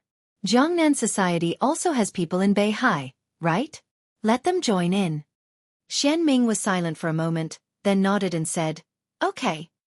In the sequence of the Wang family of Beihai, Jiangnan Society was responsible for the intelligence agency of the entire Jianghu state, and Beihai province was undoubtedly a part of Jianghu state. So there was a very interesting situation. Nominally, Xianming was Lu Shuanghua's leader, but in fact, it was difficult for him to lead Lu Shuanghua. Wang Tianzong didn't seem to notice this at the beginning, but when something really happened, people could realize how subtle this move was. Intelligence agencies had always been sensitive. Putting Lu Shuanghua and Xianming in a position of mutual restraint was undoubtedly a check and balance. Now Wang Xiangxiao asked Lu Shuanghua's people to join in. There was no doubt that it was also a check and balance. The slight discomfort in Xianming's heart quickly disappeared. He didn't think that Wang Xiangxiao was seizing power. However, in the current critical situation, the intelligence work was really not suitable for him to act arbitrarily. It could be said that Wang Xiangxiao was guarding against him. From another perspective, it was also Wang Xiangxiao's protection for him. Xianming smiled. I will call Shuanghua right away and ask him to lead the elites of Jiangnan Society to Beihai. Wang Xiangxiao nodded and took a deep look at Xianming. It seemed that everything was said in silence. Now that we have reached an agreement with Emperor Dong's palace, we don't need to be polite about some things. They can reach into our home to give us information, so we naturally have to return the favor. Since it is cooperation, we can't let our ally think that we know nothing about him, right? Wang Xiangxiao said with a smile. Xianming narrowed his eyes. What do you mean? As far as I know, after the fall of the master of Samsara Palace hid a lot of things, including a lot of people, a lot of resources, a lot of experts. You draw up a list and give some of the people that Samsara Palace hides and thinks we still don't know to Samsara Palace. Tell them that this is my idea. I hope they can appear on the battlefield in Beihai. Wang Xiangxiao said calmly. Xianming hesitated for a moment and agreed. The intelligence work of the Wang family of Beihai was naturally not only responsible for its own territory, but also collecting the movements and secrets of other forces. It could even be said to be the most important part of the intelligence work. The hostility that Samsara Palace showed to the Wang family of Beihai was so obvious. How could the Wang family of Beihai not make preparations? Now, it seemed like it was time for these preparations to be put to use. In addition, Emperor Dong's palace has been developing well recently. We should also draw up a list for Emperor Dong's palace. If we make a big move, Li Tianlan can't refuse. But I want Jianghu state to see Emperor Dong's attitude. Wang Xiangxiao continued. At least one of the figures standing in the public eye in Emperor Dong's palace should come. Xianming nodded again. Wang Xiangxiao said no more and watched Xianming's back slowly disappear from the stage of formidable person. The setting sun on the horizon slowly sank into Beihai. Dusk was approaching. The tides of Beihai rose and fell. Standing on the ancient stone platform, Wang Xiangxiao walked to the edge and stared at Beihai in the distance. Wisps of sword energy spread from afar with the tide. It was overwhelming. Sword energy was fighting over the stage of formidable person in Beihai. It was like the heartbeat of the sky. Wang Xiangxiao was surrounded by sword energy. He took a deep breath, and his eyes became calmer and deeper. Chapter 8:16. The night was getting darker. Mount Dibbing became brightly lit. Recently, the security measures on Mount Dibbing had been upgraded by several levels under Wang Xiangxiao's personal intervention. After he came back from the desert prison yesterday, he officially ordered that Mount Dibbing would enter a state of war from that day on. Wang Xiangxiao officially signed the expansion document of the Internal Defense Force of Mount Dibbing at noon that day. The document had been officially issued to the Beihai Corps. The new vice-marshal of the Beihai Corps, Firmament, had begun to study the list. Wang Xianxia made it clear that in the next week to half a month, the scale of the internal defense force of Mount Dibing would be expanded from 13,000 people to 30,000 people. It was necessary to ensure that there would be no less than 15,000 combatants on Mount Dibing 24 hours a day. Today, Mount Dibing was very busy and lively. The camp of the internal defense force on the mountainside was expanding. A large number of weapons began to be installed in countless corners of Mount Dibing. The internal defense force began to have patrol codes. Everything was arranged one by one, clear and distinct. The entire Mount Dibing seemed to have suddenly become an unbreakable and indestructible war fortress. With a large number of armaments and new elite combatants settled in the night, Mount Dibing, which had been completely destroyed and began to slowly recover, looked extremely powerful and ferocious in the night. A middle-aged man, who looked travel-worn, stood quietly at the foot of Mount Dibing. The light illuminated the foot of Mount Dibing as if it were daytime. He stood quietly in the light, looking up at Mount Dibing quietly, motionless and silent. One patrol team after another slowly walked past him, carefully observing the surrounding environment. The density of the entire Mount Dibing was several times higher than before. The atmosphere on the mountain and at the foot of the mountain was solemn and rigorous. But it didn't seem so nervous. The slowly moving white light once again swept over the middle-aged man. The monitoring system on Mount Dibing didn't respond. The patrol team that constantly passed by him also didn't respond. A small space around the middle-aged man seemed to be slightly wrinkled. The wrinkles completely covered his body, but only covered his body, blocking all the light, shadow and heat. Under the light, he was like a ghost standing in the nothingness. It was quiet on Mount Dibing, with a touch of serenity in the solemnity. He looked up at Beihai seriously, sizing it up bit by bit, as if he was feeling something. Mount Dibing was still the same. But he vaguely noticed that Mount Dibing seemed to be different from the past. At the very least, it was different from the last time he came. What had changed here was not the terrain that had been changed by that mysterious prodigy's sword. Instead, it was a vague but real feeling, or rather, a change. He didn't know what he was looking for here. If he was a specter, then he was searching for another specter. Wisps of sword chi spread under his feet. The invisible and majestic sword chi was like a huge net, spreading out on the ground along the soles of his feet. In an instant, it had enveloped thousands of meters around the foot of the mountain. Within the scope of the sword chi, every grass and every tree at the foot of Mount Dibing was clearly sensed by him. But there was nothing. He frowned, hesitated, and took a step forward. The light faded into the distance. He stood on the mountainside. It seemed that there was no longer the strict surveillance at the foot of the mountain, but the overall defense was even more dense. Chaos was coming to Beihai. The actions between the Vatican, East Island, and the Jianghu family of South America had become more and more obvious. The several superpowers had not revealed their intention to Beihai yet, but their cooperation was gradually exposed. Wang Xianxia, who realized that the enemy was approaching, set up defenses throughout Beihai. But he did not ignore the defense of Mount Dibing. Everyone knew very well that no matter what the goals of the superpowers were, no matter how chaotic Beihai would be, the final location of this war would be Mount Dibing. This was the place where Wang Xianxia prepared the final battle. The sword chi continued to spread. In the middle-aged man's perception, in the dark corners, countless elites of the Wang family of Beihai were lurking and observing the situation on the mountain. A large number of long-range snipers, fire-flaming realm, and occasionally, thunder-shocking realm experts. His expression was calm as he searched quickly. The dense sword intent continued to spread, surging unceasingly. No one found his trace. Even when he was doing all this, he was standing next to a thunder-shocking realm expert from the Wang family of Beihai. The two sides were less than 2 meters away from each other, but the other side had been observing the front. There was still silence on the mountainside. His expression did not change at all. He just narrowed the range of the sword intent and searched more carefully. The night was getting darker. After the night. When dawn was about to break, he had searched the entire mountainside of Mount Dibing. He found nothing. The top of the mountain was ahead.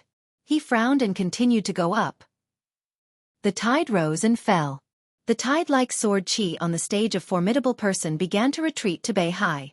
Wang Xianxia, who had been in the most focused state of meditation, slowly opened his eyes, feeling refreshed. He slowly stood up and looked at the still dark night over Beihai. He looked extremely comfortable. The majestic and unimaginable sword Qi was pulled out little by little from the stage of formidable person. This sword Qi seemed to have merged with every drop of water in Beihai. It was extremely soft and incredibly tolerant. Wang Xianxia gently raised his palm. The invisible sword Qi retreated from his hand to Beihai. Such a touch was invisible to the naked eye. But the feeling was extremely clear. It was strand after strand of sword Qi that revolved without end, and they seemed to be formed by nature and were flawless. Every rotation of the sword Qi seemed to represent the real supreme swordsmanship. The sword Qi that surged to the stage of formidable person did not appear for a long time. But no one knew that Wang Xianxia had broken through several small realms in just a few days while surrounded by the sword Qi. Every time he meditated, it could be said that he truly advanced by leaps and bounds. The sword Qi that was integrated with the sea was like his biggest thought and the most invincible inheritance of Beihai. He closed his eyes and faced the ocean, as if he was reluctant to part with it. Streams of sword Qi appeared around him one after another, spinning continuously. It seemed that the sword Qi of the same origin had merged instantly. Wang Xianxia straightened his body. His perception was magnified infinitely in an instant. He felt the torrent on the seemingly calm sea of Beihai. He felt the sharpness and purity of the sword Qi traveling in the sea. The vast Beihai was slightly stirring. The sword Qi merged. His perception kept flying away and he felt the other side of the sword Qi. Wang Xianxia gently raised the corner of his mouth. He waved in that direction and said good morning. In the next second, the majestic sword Qi suddenly reversed its direction. Wang Xianxia was passively integrated with the sword Qi. A small amount of sword Qi gathered on the stage of formidable person, pulling Wang Xianxiao's perception to cover the top of Mount Dibing. The pavilions, the chirping of birds, and the patrolling internal security troops all appeared in his perception. A familiar figure was standing in front of a palace in the center of the top of the mountain, staring at the palace, as if thinking about whether to go in or not. The palace was located in the center of the top of the mountain. It could be said to be the largest palace on Mount Dibing. Emperor Hall. The palace. The place where the patriarchs of the Wang family of Beihai lived. Although Wang Xianxia had never lived in it, it could be said to be his residence now. No, the entire Beihai could be said to be his. Wang Xianxia suddenly opened his eyes and his pupils contracted rapidly. He subconsciously took out his phone and found Firmament's number. But after thinking for a while, he put the phone back. Then, without any hesitation, he walked down the stage of formidable person and went directly to Emperor Hall. He was the patriarch of the Wang family of Beihai. No matter what he faced, there was no possibility for him to retreat or hide. Especially on Mount Dibing. The patrols passed by Wang Xianxia one by one, and everyone greeted him respectfully. Wang Xianxia responded with a smile and didn't say much. He didn't blame the patrol team for not discovering the distinguished guest, who had rashly come to the door. With that person's current strength, if he didn't want to be discovered, no matter where he appeared, few people could find him. Making things difficult for these ordinary elites would only disappoint them. When approaching Emperor Hall, he waved his hand to call a patrol captain over, pointed to the direction of the kitchen, and said with a chuckle, "Go tell the kitchen to prepare breakfast. Make it rich." The captain saluted and quickly rushed to the kitchen. Wang Xianxia carefully tidied up his clothes and slowly walked to Emperor Hall. The darkness on the horizon began to recede slowly. Dawn was coming, and there was a hazy shimmer on Mount Dibing. Near Emperor Hall, all the elites of the internal security troops raised their hands and saluted as soon as they saw Wang Xianxia. Everyone was respectful, but also a little confused. Because Wang Xianxia had been on the stage of formidable person since he became the patriarch of the Wang family of Beihai. He had never stayed here for a night. What was wrong with him today? Wang Xianxia nodded and didn't say much. He just looked at Emperor Hall, which was close at hand. The sword energy on the stage of formidable person had retreated to the deep sea. In front of Wang Xianxia, there was no one else except this luxurious palace and the elites of the internal security troops. Or rather, there was no one else. But Wang Xianxia couldn't see it. Wang Xianxia laughed at himself and walked over with the memory he had just felt. This position, if he was right, should be standing right next to him. The shimmer on the horizon flickered slightly. He raised his head and imitated the man's movements, watching quietly for a long time. The middle-aged man who had been searching on Mount Dibbing all night turned his head and looked at Wang Xianxia. The distance between the two was less than 1 meter. Wang Xianxia couldn't feel his aura, but he could clearly see every expression on Wang Xianxiao's face. He narrowed his eyes slightly, feeling a little confused. Wang Xianxia looked up at the palace in front of him and slowly opened his mouth. His voice was soft and slow. However, it exuded an aura of absolute majesty. Since when has Mount Dibbing in Beihai become a place where others can come and go as they please? Everyone nearby was stunned for a moment. The elites of the internal security troops suddenly became nervous. They grabbed the guns in their hands and looked vigilant. The middle-aged man was obviously stunned for a moment. He didn't think Wang Xianxia was bluffing. Otherwise, the location wouldn't be so coincidental. So, was he exposed? He thought about it and shook his head with a smile. The sword energy in the nothingness slowly shrank. The folds of space around the middle-aged man were instantly smoothed out. He looked a little tired but not haggard. He appeared in front of Wang Xianxia and said with interest, "How did you find me?" Wang Xianxia slowly turned around and looked at the gentle smiling face beside him. He said quietly, "Long time no see, Uncle Lin."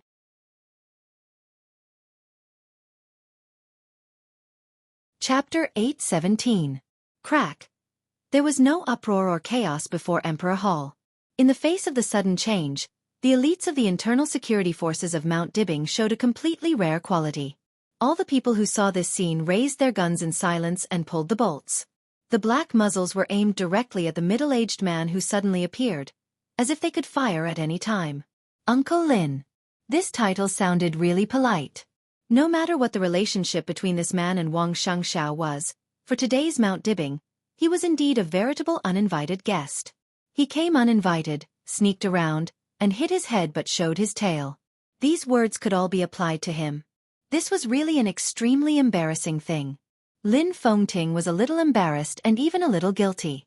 It was hard to describe the feeling of being discovered soon after he came with full confidence. He coughed dryly, looked at Wang Xianxia in front of him, and asked slowly, "How did you find me?" This was what he couldn't figure out the most. His talent in martial arts was indeed more terrifying than others had imagined, even slightly better than Li Guangtu's. In the chaos in Eastern Europe, he broke through the limit of the peak of the invincible realm and entered a new world. For today's dark world, he was really the top expert in the dark world. No one was his opponent.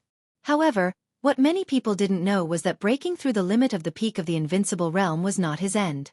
He was indeed only half a step away from the chosen one, but this half step was also big or small.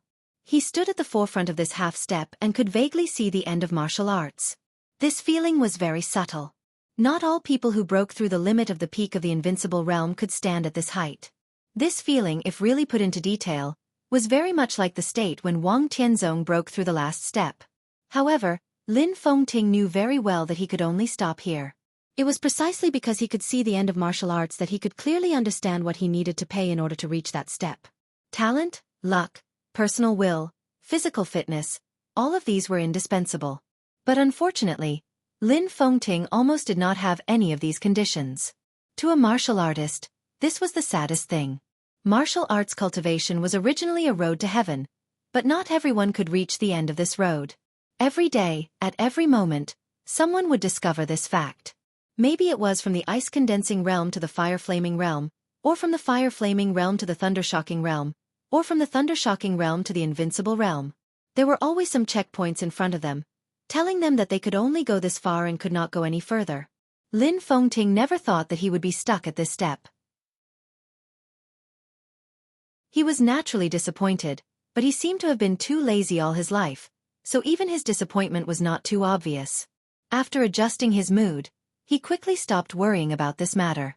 He could see the scenery at the finish line. But he couldn't cross it. If I can't, then I won't go. A stable state of mind allowed him to completely stabilize his new breakthrough. He stood at the peak of the dark world, and his ability to hide his sword energy was unparalleled in the world. It was impossible for the Wang family of Beihai to detect his presence. So how did Wang Xianxia find him? Wang Xianxia shook his head and said nothing. He really couldn't find Lin Fengting. If the sword intent from the deep sea hadn't gone against the flow, maybe Lin Fengting wouldn't know that the other party had been here even if he turned Beihai upside down. However, these topics could not be talked about with Lin Fengting, and there was no need to talk about them. Beihai. The Lin clan. The two of them may have been close and reliable partners for many generations. But after the chaos in Eastern Europe ended, they should both know that even if they were not enemies, they were not friends. Lin Fengting waited for a while and seemed to understand something. He glanced at him and said with a chuckle, I know that Mount Dibbing will not welcome me now. Xianxia, I come here with no malice. I believe you. Wang Xianxia nodded and said briefly. He believed what Lin Fengting said was true. With Lin Fengting's current strength, if he went all out regardless of the consequences, he could bring unimaginable disaster to Mount Dibbing alone. He might not be as good as the mysterious Chosen One, who almost destroyed Mount Dibbing with one sword strike. But unless the Wang family of Beihai was willing to die with him, there was really no other way. Uncle Lin, what are you doing here? Wang Xianxiao asked in a calm voice. When he was young, he liked Uncle Lin very much. He was not as serious and silent as his father. Instead, he was easy to get along with. So much so that for a period of time, he even yearned to live in the Lin clan. However, everything in the past had become a fleeting cloud. Now when he saw this uncle, there was only defensiveness left in his heart. Nothing. I just came to have a look. Lin Fengting said insincerely. He seemed to think of something and said with a smile, How is it? Has Xianxia given birth? Is it a boy or a girl? At the last moment when Li Tianlan swept across Beihai, he appeared in Mount Dibbing and knew the news that Xianxia was pregnant. It should have been a while since the little fellow was born. It's a boy. Wang Xianxiao's face softened for a moment, then he shook his head and said, But now they are not in Mount Dibbing. I can't let you see them. What a pity. Lin Fengting sighed with some regret. Then there was silence. Neither of them spoke. Wang Xianxiao still looked at him, quiet, calm, without any emotion. Lin Fengting didn't know what to say. He didn't expect to be found here. Now he was caught. It seemed that whatever he said was wrong, but it didn't seem right to say nothing. Hide again? Lin Fengting recalled Wang Xianxiao's performance just now. Although he didn't know how the other party found him, he felt that if he hid again, Wang Xianxiao might not be able to find him again. But Lin Fengting couldn't be so shameless after all. Should he just leave? Thinking about it, he felt a little unwilling. I'm here to confirm something. Lin Fengting was silent for a long time before he spoke. This time, he didn't hide anything and simply told the truth. What is it? Wang Xianxiao raised his eyebrows, but his body tensed up. Have you seen it? Lin Fengting asked.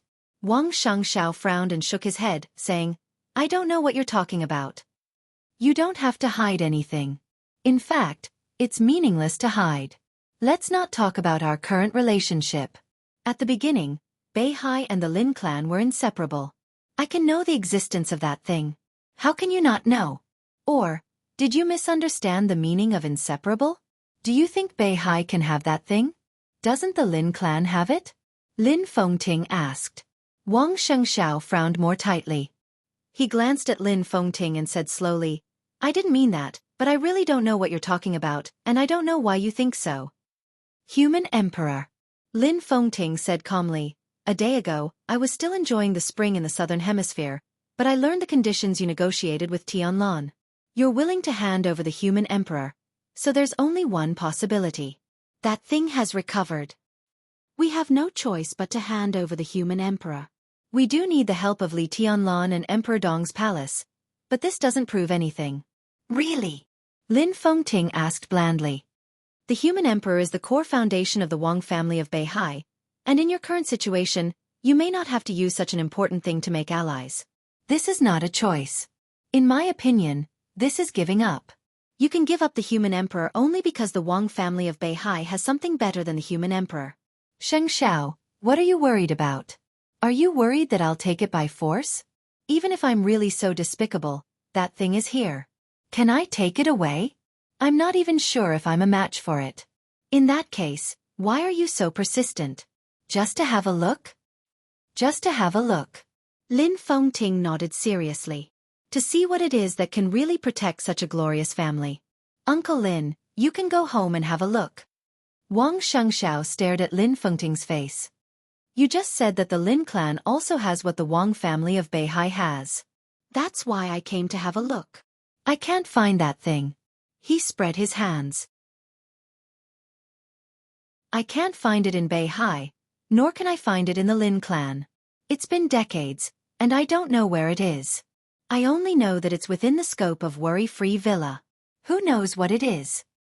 If you can't find it, can Beihai find it? Wang Xiangxiao shook his head. I know you can't find it either, but that was before. But now you've given up on the human emperor, so I can only think that during this period of time, you've established some kind of connection with it. I want to see it and even want to know how to make it recover. This is very important for the Lin clan. Lin Fengting looked at Wang Xiangxiao with a serious and peaceful expression. He really just wanted to have a look. And it seemed that he could only have a look. Wang Xiangxiao shook his head. I can tell you that it does exist, but I can't give you other answers. He moved his body and said, Uncle Lin, if you don't want to have breakfast here, I'll arrange a car to take you down the mountain. Lin Fengting narrowed his eyes. He hesitated, changed the angle and tentatively said, What if I have to have a look? Wang Xiangxiao's tightly frowned brows raised slightly for a moment. Does it make sense? He asked. If it doesn't want to see you, you can't find it. For it, neither the Lin clan nor Beihai is the place it wants to protect. It just wants to be complete. At this time, it can't take any risks. Lin Fengting was silent. Wang Xiangxiao smiled. He was a little tired and whispered, Uncle Lin, don't force me. I'm no match for you now. But since you're on Mount Dibbing, I'm not helpless. I just don't want to become that kind of monster. I don't want to kill you until that point. That thing shouldn't be used on you.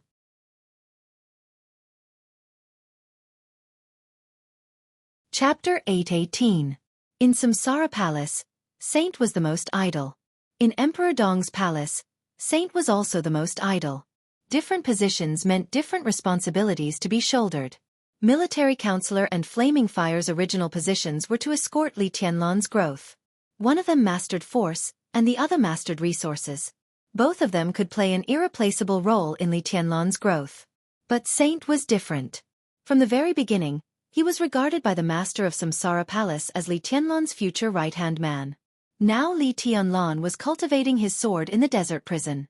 As his right-hand man, Saint had nothing to do other than guarding the wounded in the hospital.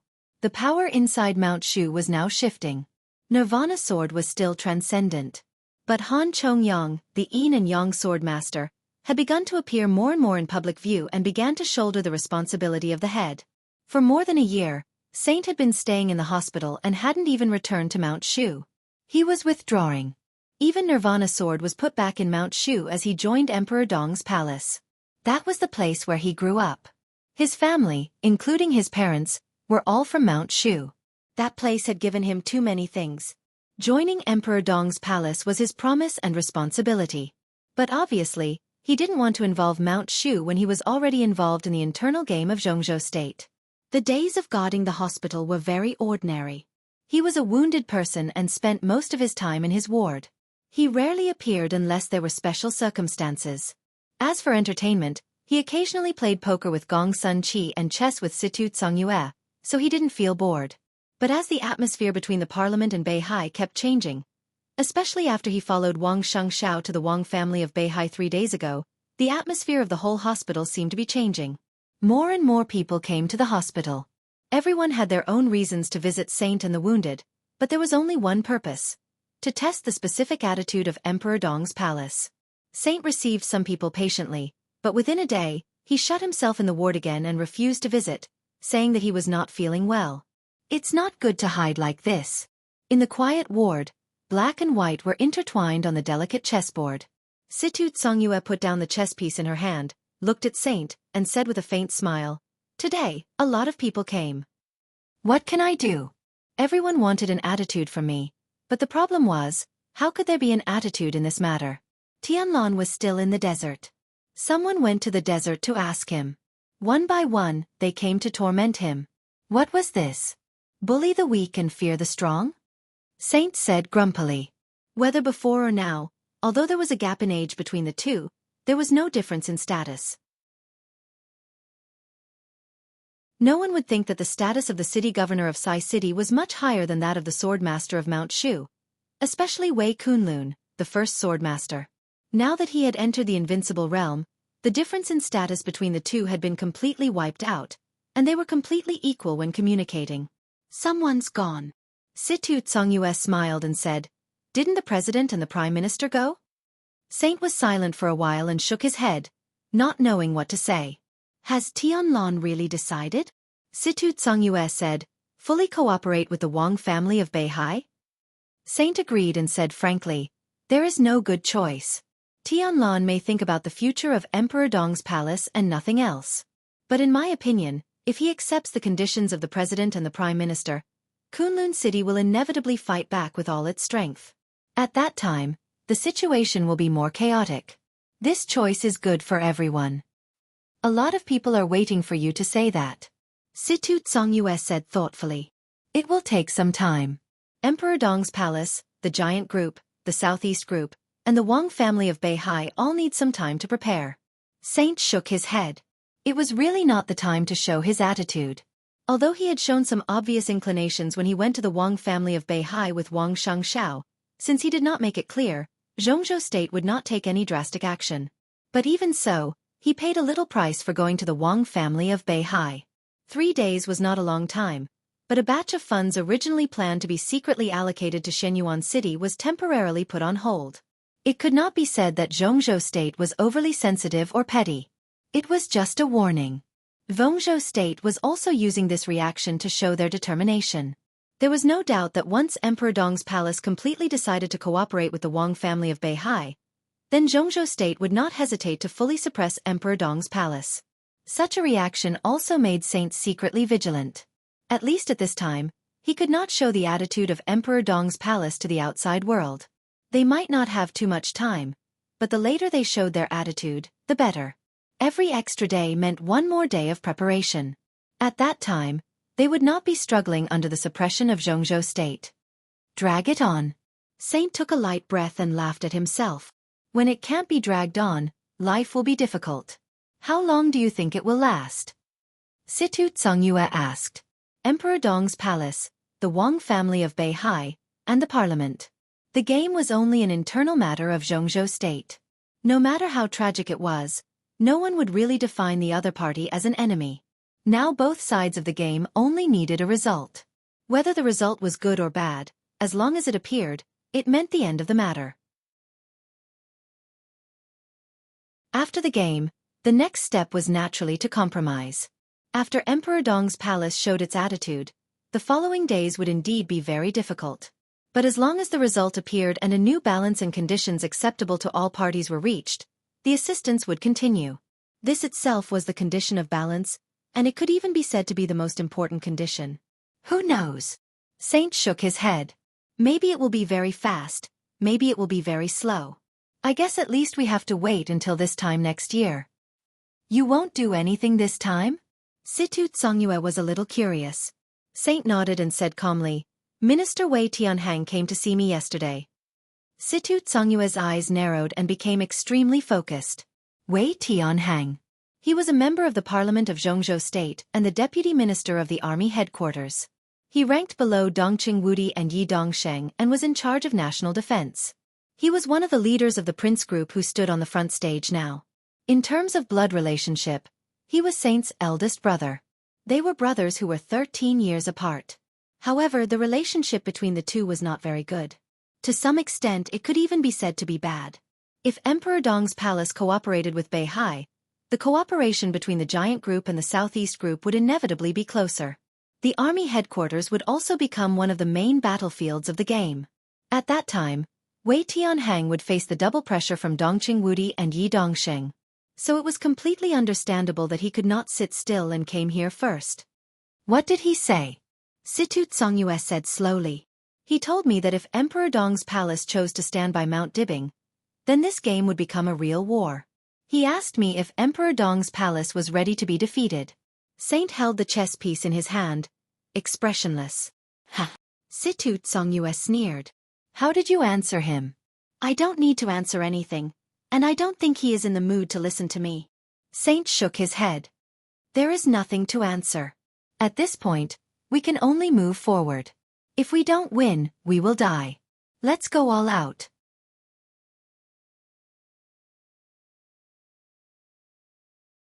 Chapter 8:19. Lin Fengting stayed in Mount Dibing for 3 consecutive days.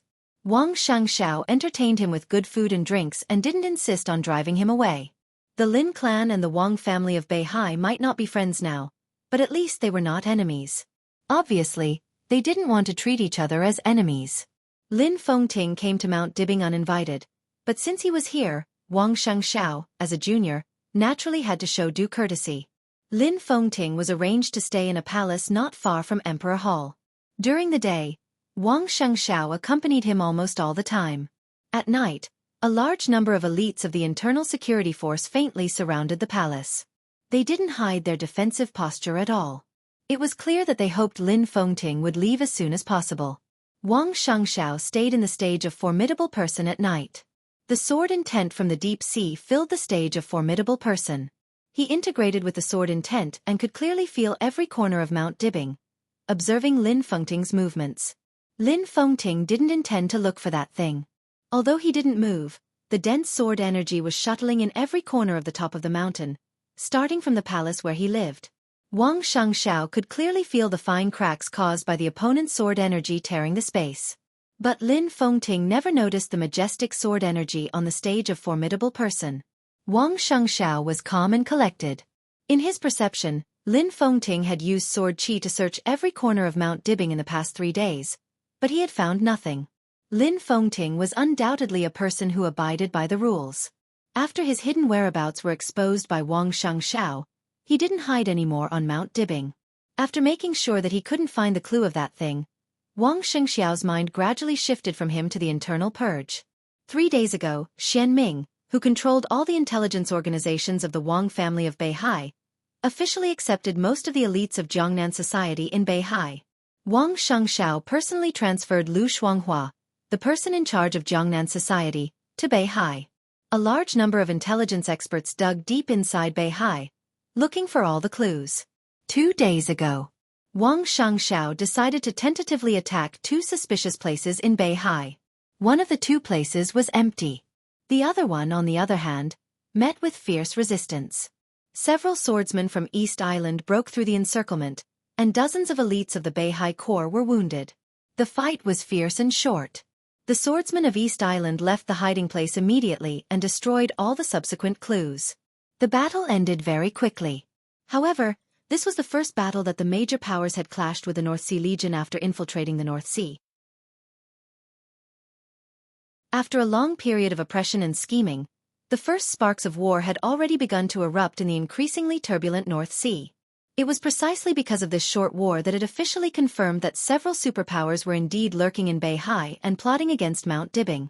The previous speculation had evidence in an instant, which meant that everything was on the right track. Wang Xianxiao threw in a massive amount of resources without hesitation. Shenzhou, Floating Island, Kanglin, Empress, Autumn Water, Tongtian, Lioli. The 7 cities and the entire province were like an inescapable net, trapping the elites of the major factions. All the forces in the North Sea were searching for them. When Lu Shuanghua hurried to the stage of Formidable Person, Wang Xianxiao had just finished a night of meditation and was about to invite Lin Fengting to breakfast. Seeing the enchantress coming up with the intelligence giant, he was slightly stunned and said slowly, "Uncle Lu, what's the matter?" "Patriarch." Lu Shuanghua nodded. His pace was fast, but his voice and expression were still calm. "I have some important discoveries here, and the target is more important. I need your approval before I start." "Target?" Wang Xianxiao's pupils contracted.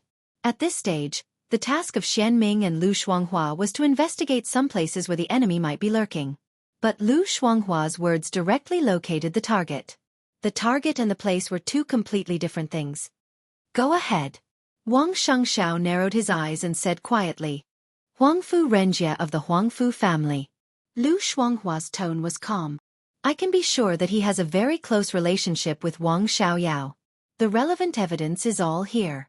The most important evidence is that, in our surveillance, my people accidentally found that Huangfu Renjie had contact with an intelligence officer of Jifeng sword training school. Coincidentally, this intelligence officer had participated in some activities in Jianghu state. His identity was secretly recorded by us. He handed a document in his hand to Wang Xiangxiao. Wang Xiangxiao lowered his head and quickly glanced through it. The information was all about some matters and data, including the transfer of some resources. There were also some money transfers and some photos. All of these showed that Huangfu Renjie and Wang Xiaoyao had a close relationship. And Huangfu Renjie's contact with the intelligence officer of Jifeng sword training school was the most direct evidence. Wang Xiangxiao's expression was still calm, but his eyes were a little gloomy. Huangfu Renjie. He was the number 2 figure in the intelligence system of the Huangfu family. This identity was nothing in the whole North Sea, but inside the Huangfu family, he was one of the high-level core. This meant that Wang Xiaoyao had reached into the 7 sword-holding families a long time ago. Huangfu Renjie was the first one. Would there be a second one? Or even a 100th one? How much do you know about the situation? Wang Xiangxiao asked slowly. At present, we only have this clue. His identity is a bit special. He is a core member of the sword-holding family, so we can't act rashly. But if we can control him, we can at least take down 1/3 of the latent forces in Qiushui City. This can even be said to be our biggest harvest since the search. I'll take people to Qiushui City, ask the Huangfu family for him, catch him and kill him. The enchantress's voice was cold and cruel. Lu Shuanghua and Wang Xiangxiao shook their heads at the same time. Wang Xiangxiao noticed the other party's movement, suppressed his inner emotions, and said with a smile, "Uncle Lu, what do you think? If you have anything to say, just say it. You are my father's friend and my elder, so you don't have to worry about anything." Lu Shuanghua raised her head and took a deep look at Wang Xiangxiao. After a moment of hesitation, she said, "These places may not necessarily exist in isolation. If Wang Xiaoyao runs a network inside Beihai, then Huangfu Renjie should be a relatively important figure. This person should even play a very important role in helping several superpowers lurk. I suggest we monitor him secretly first and then slowly. There's no time." Wang Xiangxiao shook his head. "Of course, this is the best way, but Jianghu state may not give us too much time. Uncle Lu, what I need is to deter the major forces and alert them. First, we need to destroy some of their forces and disrupt their plans. Huangfu Renjie is a very suitable candidate. But he is a member of the Huangfu family." Lu Shuanghua lowered his head, his eyes flashing, and said in a low voice, "Patriarch, are you sure that the 7 sword-holding families are on our side?"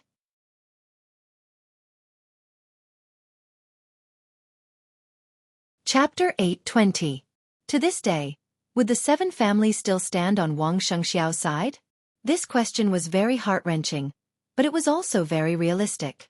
The significance of the existence of the sword-holding families was to help Mount Dibing stabilize the situation in Beihai. It was necessary to unite against foreign enemies. But the biggest problem facing Mount Dibing now was not foreign aggression, but internal worries. It was Wang Xiaoyao and Wang Qinglei. Wang Xiaoyao was now an expert of the invincible realm. After Di Jiang was expelled and Wang Tianzong disappeared, he was now the only expert of the invincible realm in the Wang family of Beihai. He was only in his 30s this year, and his future was also worth looking forward to. Moreover, he also controlled tens of thousands of elite troops of the Beihai Corps in Snow Country, and even dominated the dark world of Snow Country today. Needless to say, Wang Qinglei, as a person who was determined to rush to the number 1 position in 6 years, did not need to prove any strength at all. The two together might not be able to overthrow Wang Tianzong. But Wang Tianzong was now missing. Objectively speaking, the appearance of Wang Xiaoyao and Wang Qinglei had the capital to shake the minds of many people.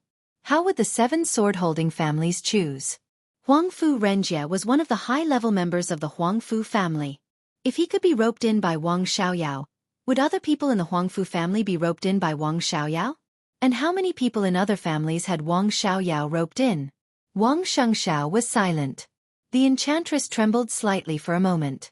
Thinking of a possibility, she suddenly shuddered, and then her whole body exuded an even colder killing intent. Nurturing a tiger invites disaster. At this time, no one could be sure what Wang Xiaoyao, who had been unguarded for so many years, had done in secret, and what a terrifying team he had cultivated. Although this possibility was very small, no one could deny that Wang Xiaoyao might have roped in a part of the power that was enough to compete with Mount Dibbing. Make an appointment with the patriarch of the Huangfu family for me.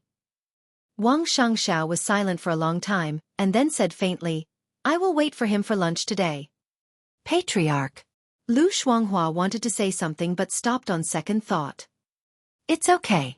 Wang Xianxiao smiled and said, the patriarchs of the 7 sword-holding families can still be trusted at this stage.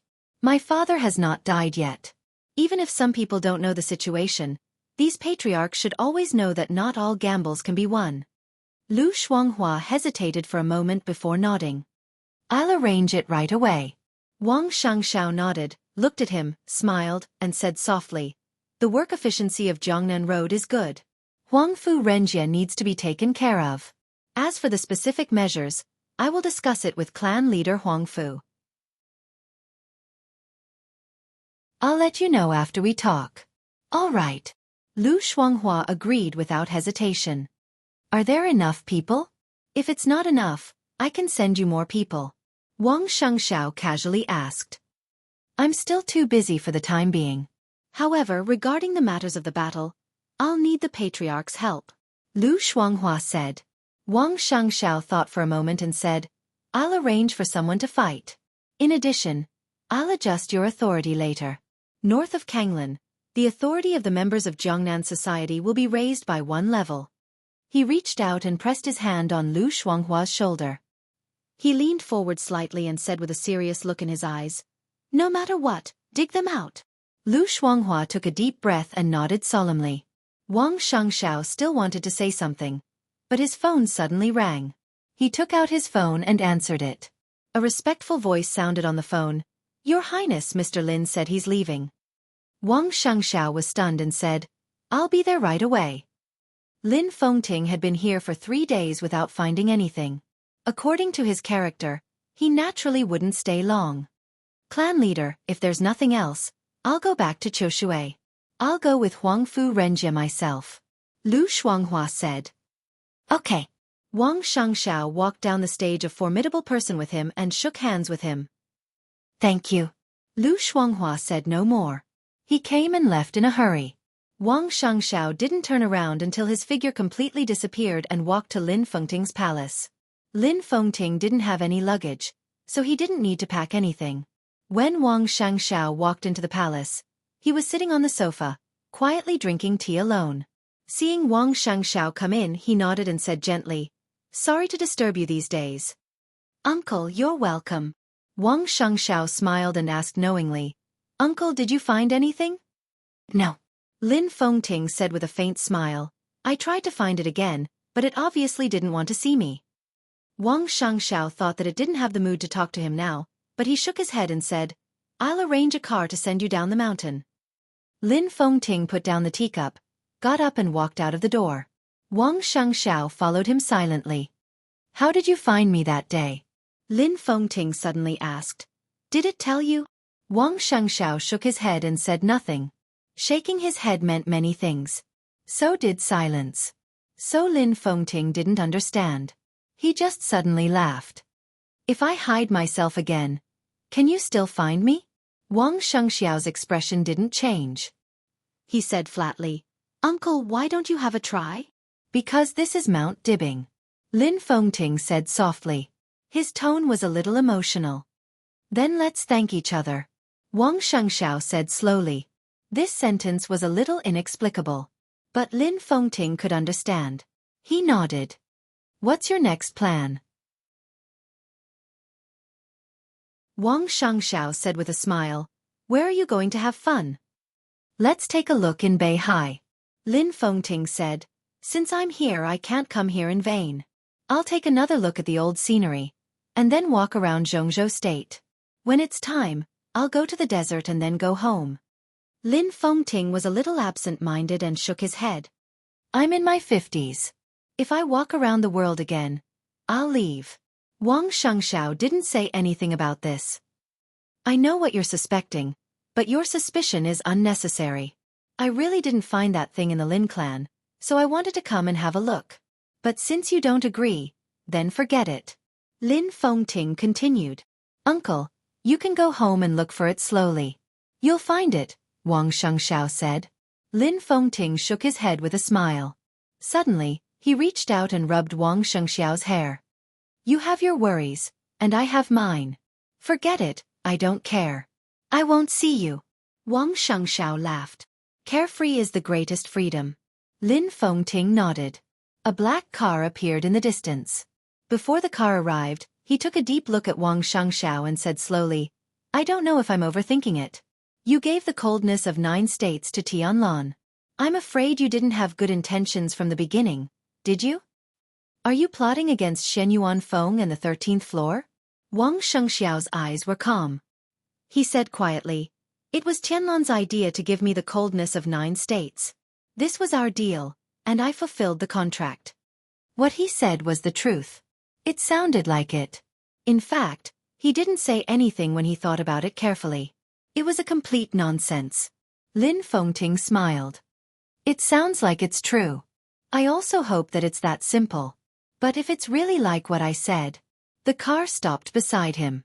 He paused and said slowly, I don't agree with this. If there is such a day, Tianlan and I will wait for you in Warefree Villa, or you will wait for us on Mount Dibbing.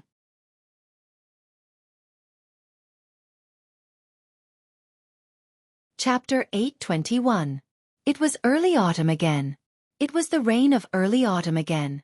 The slightly messy rain fell on the streets and alleys of the city, falling on the neon lights lit in the evening, bringing a dense mist.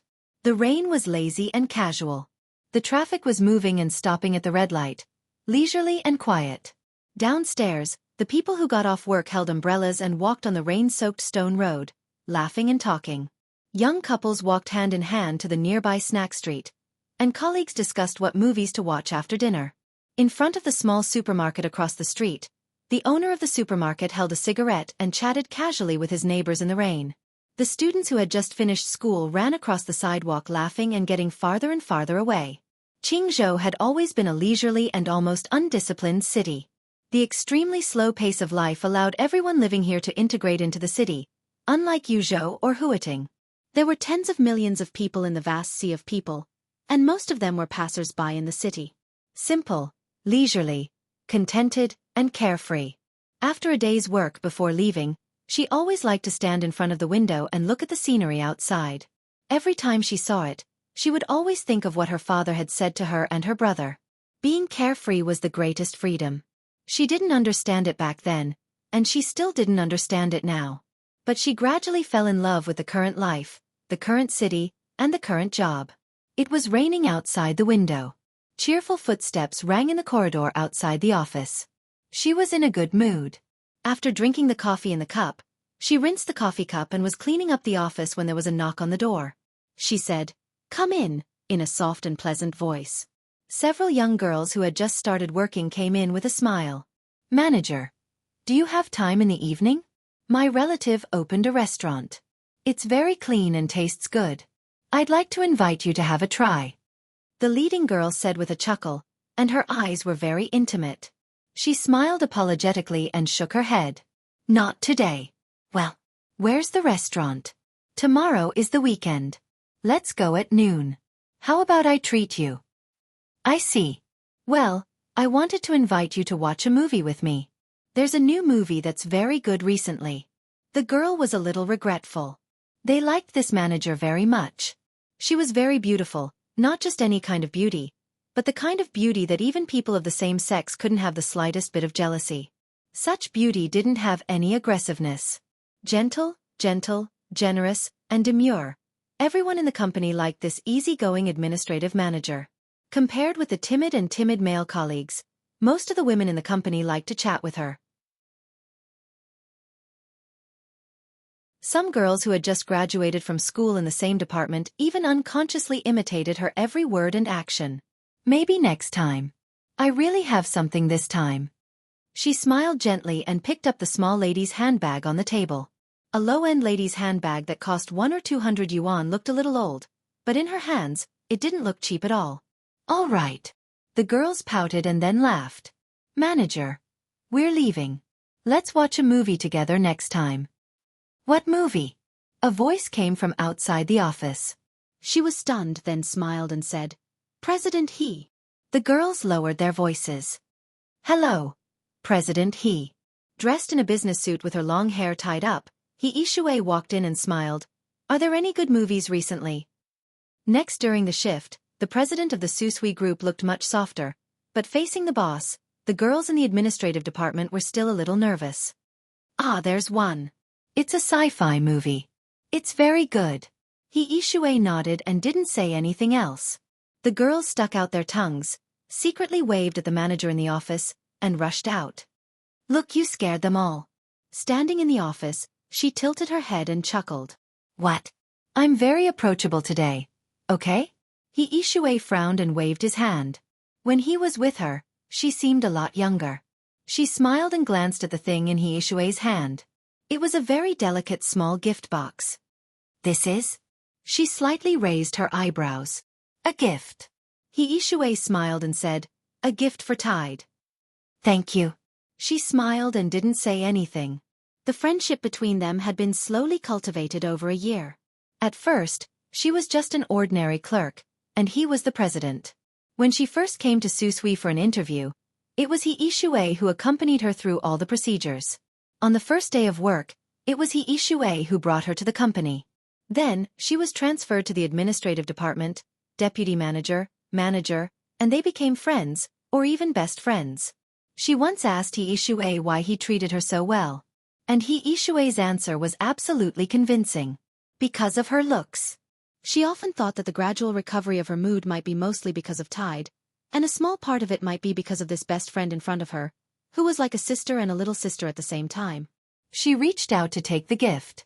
However, He Ishui hid the gift behind his back. No, this isn't a gift for you. This is for little Tide. Gifts have to be given personally to show sincerity. Let's go freeload. I want to go to your house to freeload. She glared at him and waved the small bag in her hand. Then let's go. What do you want for dinner? I have food in my car. Let's go in my car. I won't go back tonight. He Ishui followed beside her, his voice very lively because of the joy. She let out a nonchalant hem. It's still the same thing as last time. The two of them got into He Ishui's car. He Ishui started the car and said with a smile, Miss Li Mutong, I'm once again inviting you to move to a new house.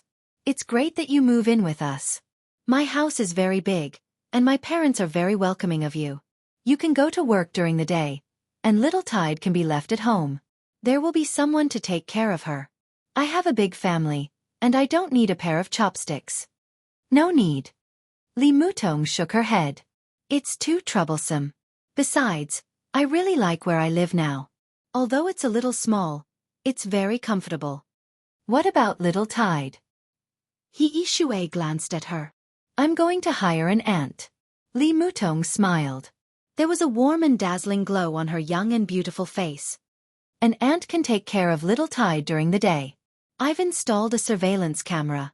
She's a very good person, and she treats little Tide very well. I'm very relieved. I'm really defeated by you. How can an outsider take care of his own people better than an outsider? Li Mutong still shook her head and insisted. An aunt is a professional. He Ishui sighed and stopped the topic. There was a moment of silence in the car. All right. He Ishui suddenly said, Do you have any plans for the National Day holiday? Li Mutong thought for a moment. I'll just stay at home and accompany Tide. Isn't that good? What era are we in? He Ishui shook his head. We should go out for a walk. We're in Jianghu, right? I wanted to go a few years ago, but I didn't have the chance. Usually, when I visit my clients, I'm always in a hurry, so I haven't had the chance to have a good look. Let's go together. Li Mutong shook her head, and her eyes were in a trance. She said absent-mindedly, I still like Jianghu. Besides, Tide is still young. It's not suitable for her to go out. He Ishui thought about it seriously and said softly, That's true. Children are troublesome, but they are also very cute. Sometimes I envy you but... She shook her head. Let me be little Tide's godmother. You don't even have a child yourself. Li Mutong laughed. What's wrong with that? He Yishui shook her head, and her face dimmed for a moment. She was already 34 years old this year. She had a failed marriage, but she did not have a child.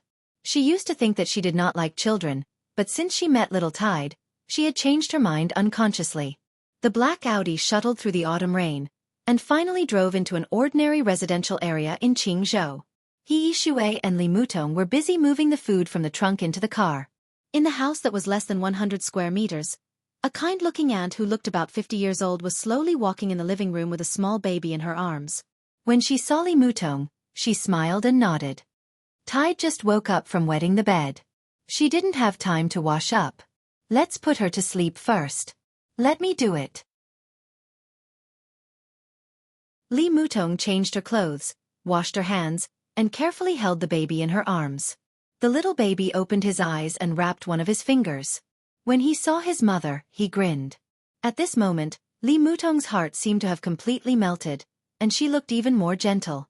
She took out the baby's finger, unbuttoned her pajamas with one hand, and fed the baby naturally. He Yishui stayed by Li Mutong's side, and carefully touched the baby's face with her finger. She said softly, "So beautiful. When she grows up, she will definitely be as charming as you." Li Mutong rolled her eyes at He Yishui, and did not say anything. He Yishui looked at the scene quietly, and her eyes were a little complicated.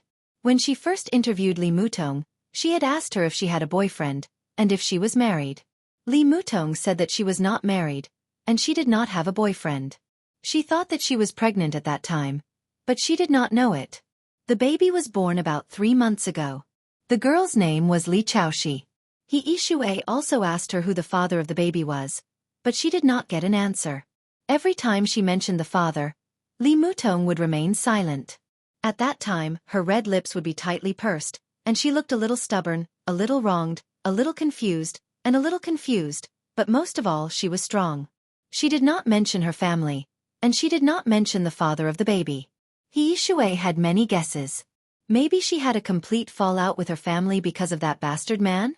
Or that bastard man dumped Li Mutong and found someone else. But what kind of man would abandon a girl like Li Mutong? Was he blind? Was he her university classmate? Or was Li Mutong cheated? There was no answer. Because she had never said anything. He Yishui looked at her best friend who was lowering her head to feed the baby. She gritted her teeth and thought to herself, "Don't let me know who the father of that bastard man is, or I will teach him a lesson."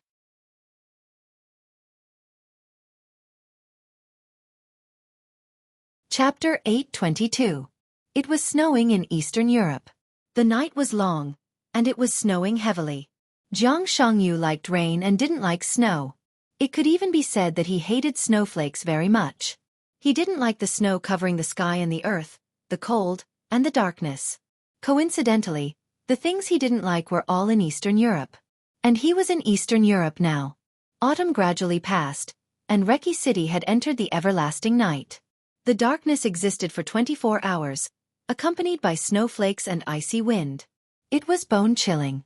Therefore, Jianghu rarely left the station of the Snowdance Corps. But once he left, he often had to walk for a long time.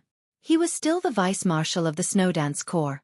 After Li Tianlan resigned from the rank of marshal and the position of commander of the Snowdance Corps, he could be said to be the nominal supreme leader here. The Parliament of Jianghu State had secretly discussed the Snowdance Corps many times. Someone even proposed to let Jianghu directly become the commander of the Snowdance Corps and grant him the rank of marshal. However, Dongqing Wudi had been delaying it. Every time he studied it. After nearly 2 years, he still didn't give a clear result. During this period, some of the middle and high-level officers of the Snowdance Corps had been slightly adjusted. Although it didn't affect the overall situation, the officers who were transferred there were basically figures who could help Jianghu stabilize his position in the Corps. Obviously, more than one giant hoped that Jianghu could do something in Eastern Europe and the Snowdance Corps. But for nearly 2 years, Jianghu really did nothing. He stayed in the Snowdance Corps as if he didn't exist at all. He didn't express any opinions at the Corps meeting. Every meeting, he drank a cup of tea until the end of the meeting. Silence was golden. He didn't intervene in the specific affairs of Reki City, or even the 5 countries in Eastern Europe. Since the chaos in Eastern Europe, for nearly 2 years, the relationship between the giants of the giant group and the 5 countries in Eastern Europe had become closer. With the full cooperation of the Flourishing Age Fund, Emperor Dong's palace had completed the shareholding of the giants of the 5 countries in Eastern Europe during this period. Shenyuan City was developing rapidly, and Emperor Dong's palace had begun to take root here quickly. Almost every day, a large amount of money gathered toward Emperor Dong's palace. Xianxia had been watching silently, keeping his composure and never expressing any opinions. Within the core, as Xianxia's secretary, Lu Dongyang increasingly couldn't understand what Xianxia was doing. He could be said to be the closest person to Xianxia in the entire core. But after getting along with him for more than a year, he had never understood what Xianxia was thinking. He wasn't pretending. He really didn't care about everything in Eastern Europe, or rather, he didn't care about it at all. Scramble for power? Attack Li Tianlan's team? Become the parliament's bargaining chip in exchange for more support? He really didn't think about it, or rather, he didn't care. Every once in a while, Xianxia would leave the army station. Asking for leave was symbolic. Every time Dongqing Wudi approved the documents for leave, it was as timely as sending a text message. Xianxia really hated the cold and night here, so every time he left, he would look better after coming back. As a major officer of Jianghu State, after Lu Dongyang came to the Snowdance Corps, he had no other feeling of being close to a big shot except for the promotion of his military rank. As the secretary of the vice-marshal of the Snowdance Corps, what he did most on weekdays was to take care of Xianxia's food and drink. Internal affairs of the army? The officers of the legion controlled by Dongqing Wudi and Li Tianlan did not take Xianxia seriously. Xianxia didn't take them seriously. Therefore, Lu Dongyang, who was stuck in the middle, became more and more confused. Intensive knocking sounds kept ringing in the office of the vice-marshal of the Snowdance Corps. When Lu Dongyang walked into the conference room with the documents, Xianxia was staring intently at the screen in front of him, which was originally used for the meeting, and the controller in his hand was clicking. The little man on the screen killed one monster after another with sharp movements. His movements were smooth and pleasing to the eye. Xianxia was humming happily and playing games. He didn't notice that there was one more person in the office. General. Lu Dongyang felt a little uncomfortable. Every time he saw his immediate boss abandon himself, he felt even more uncomfortable.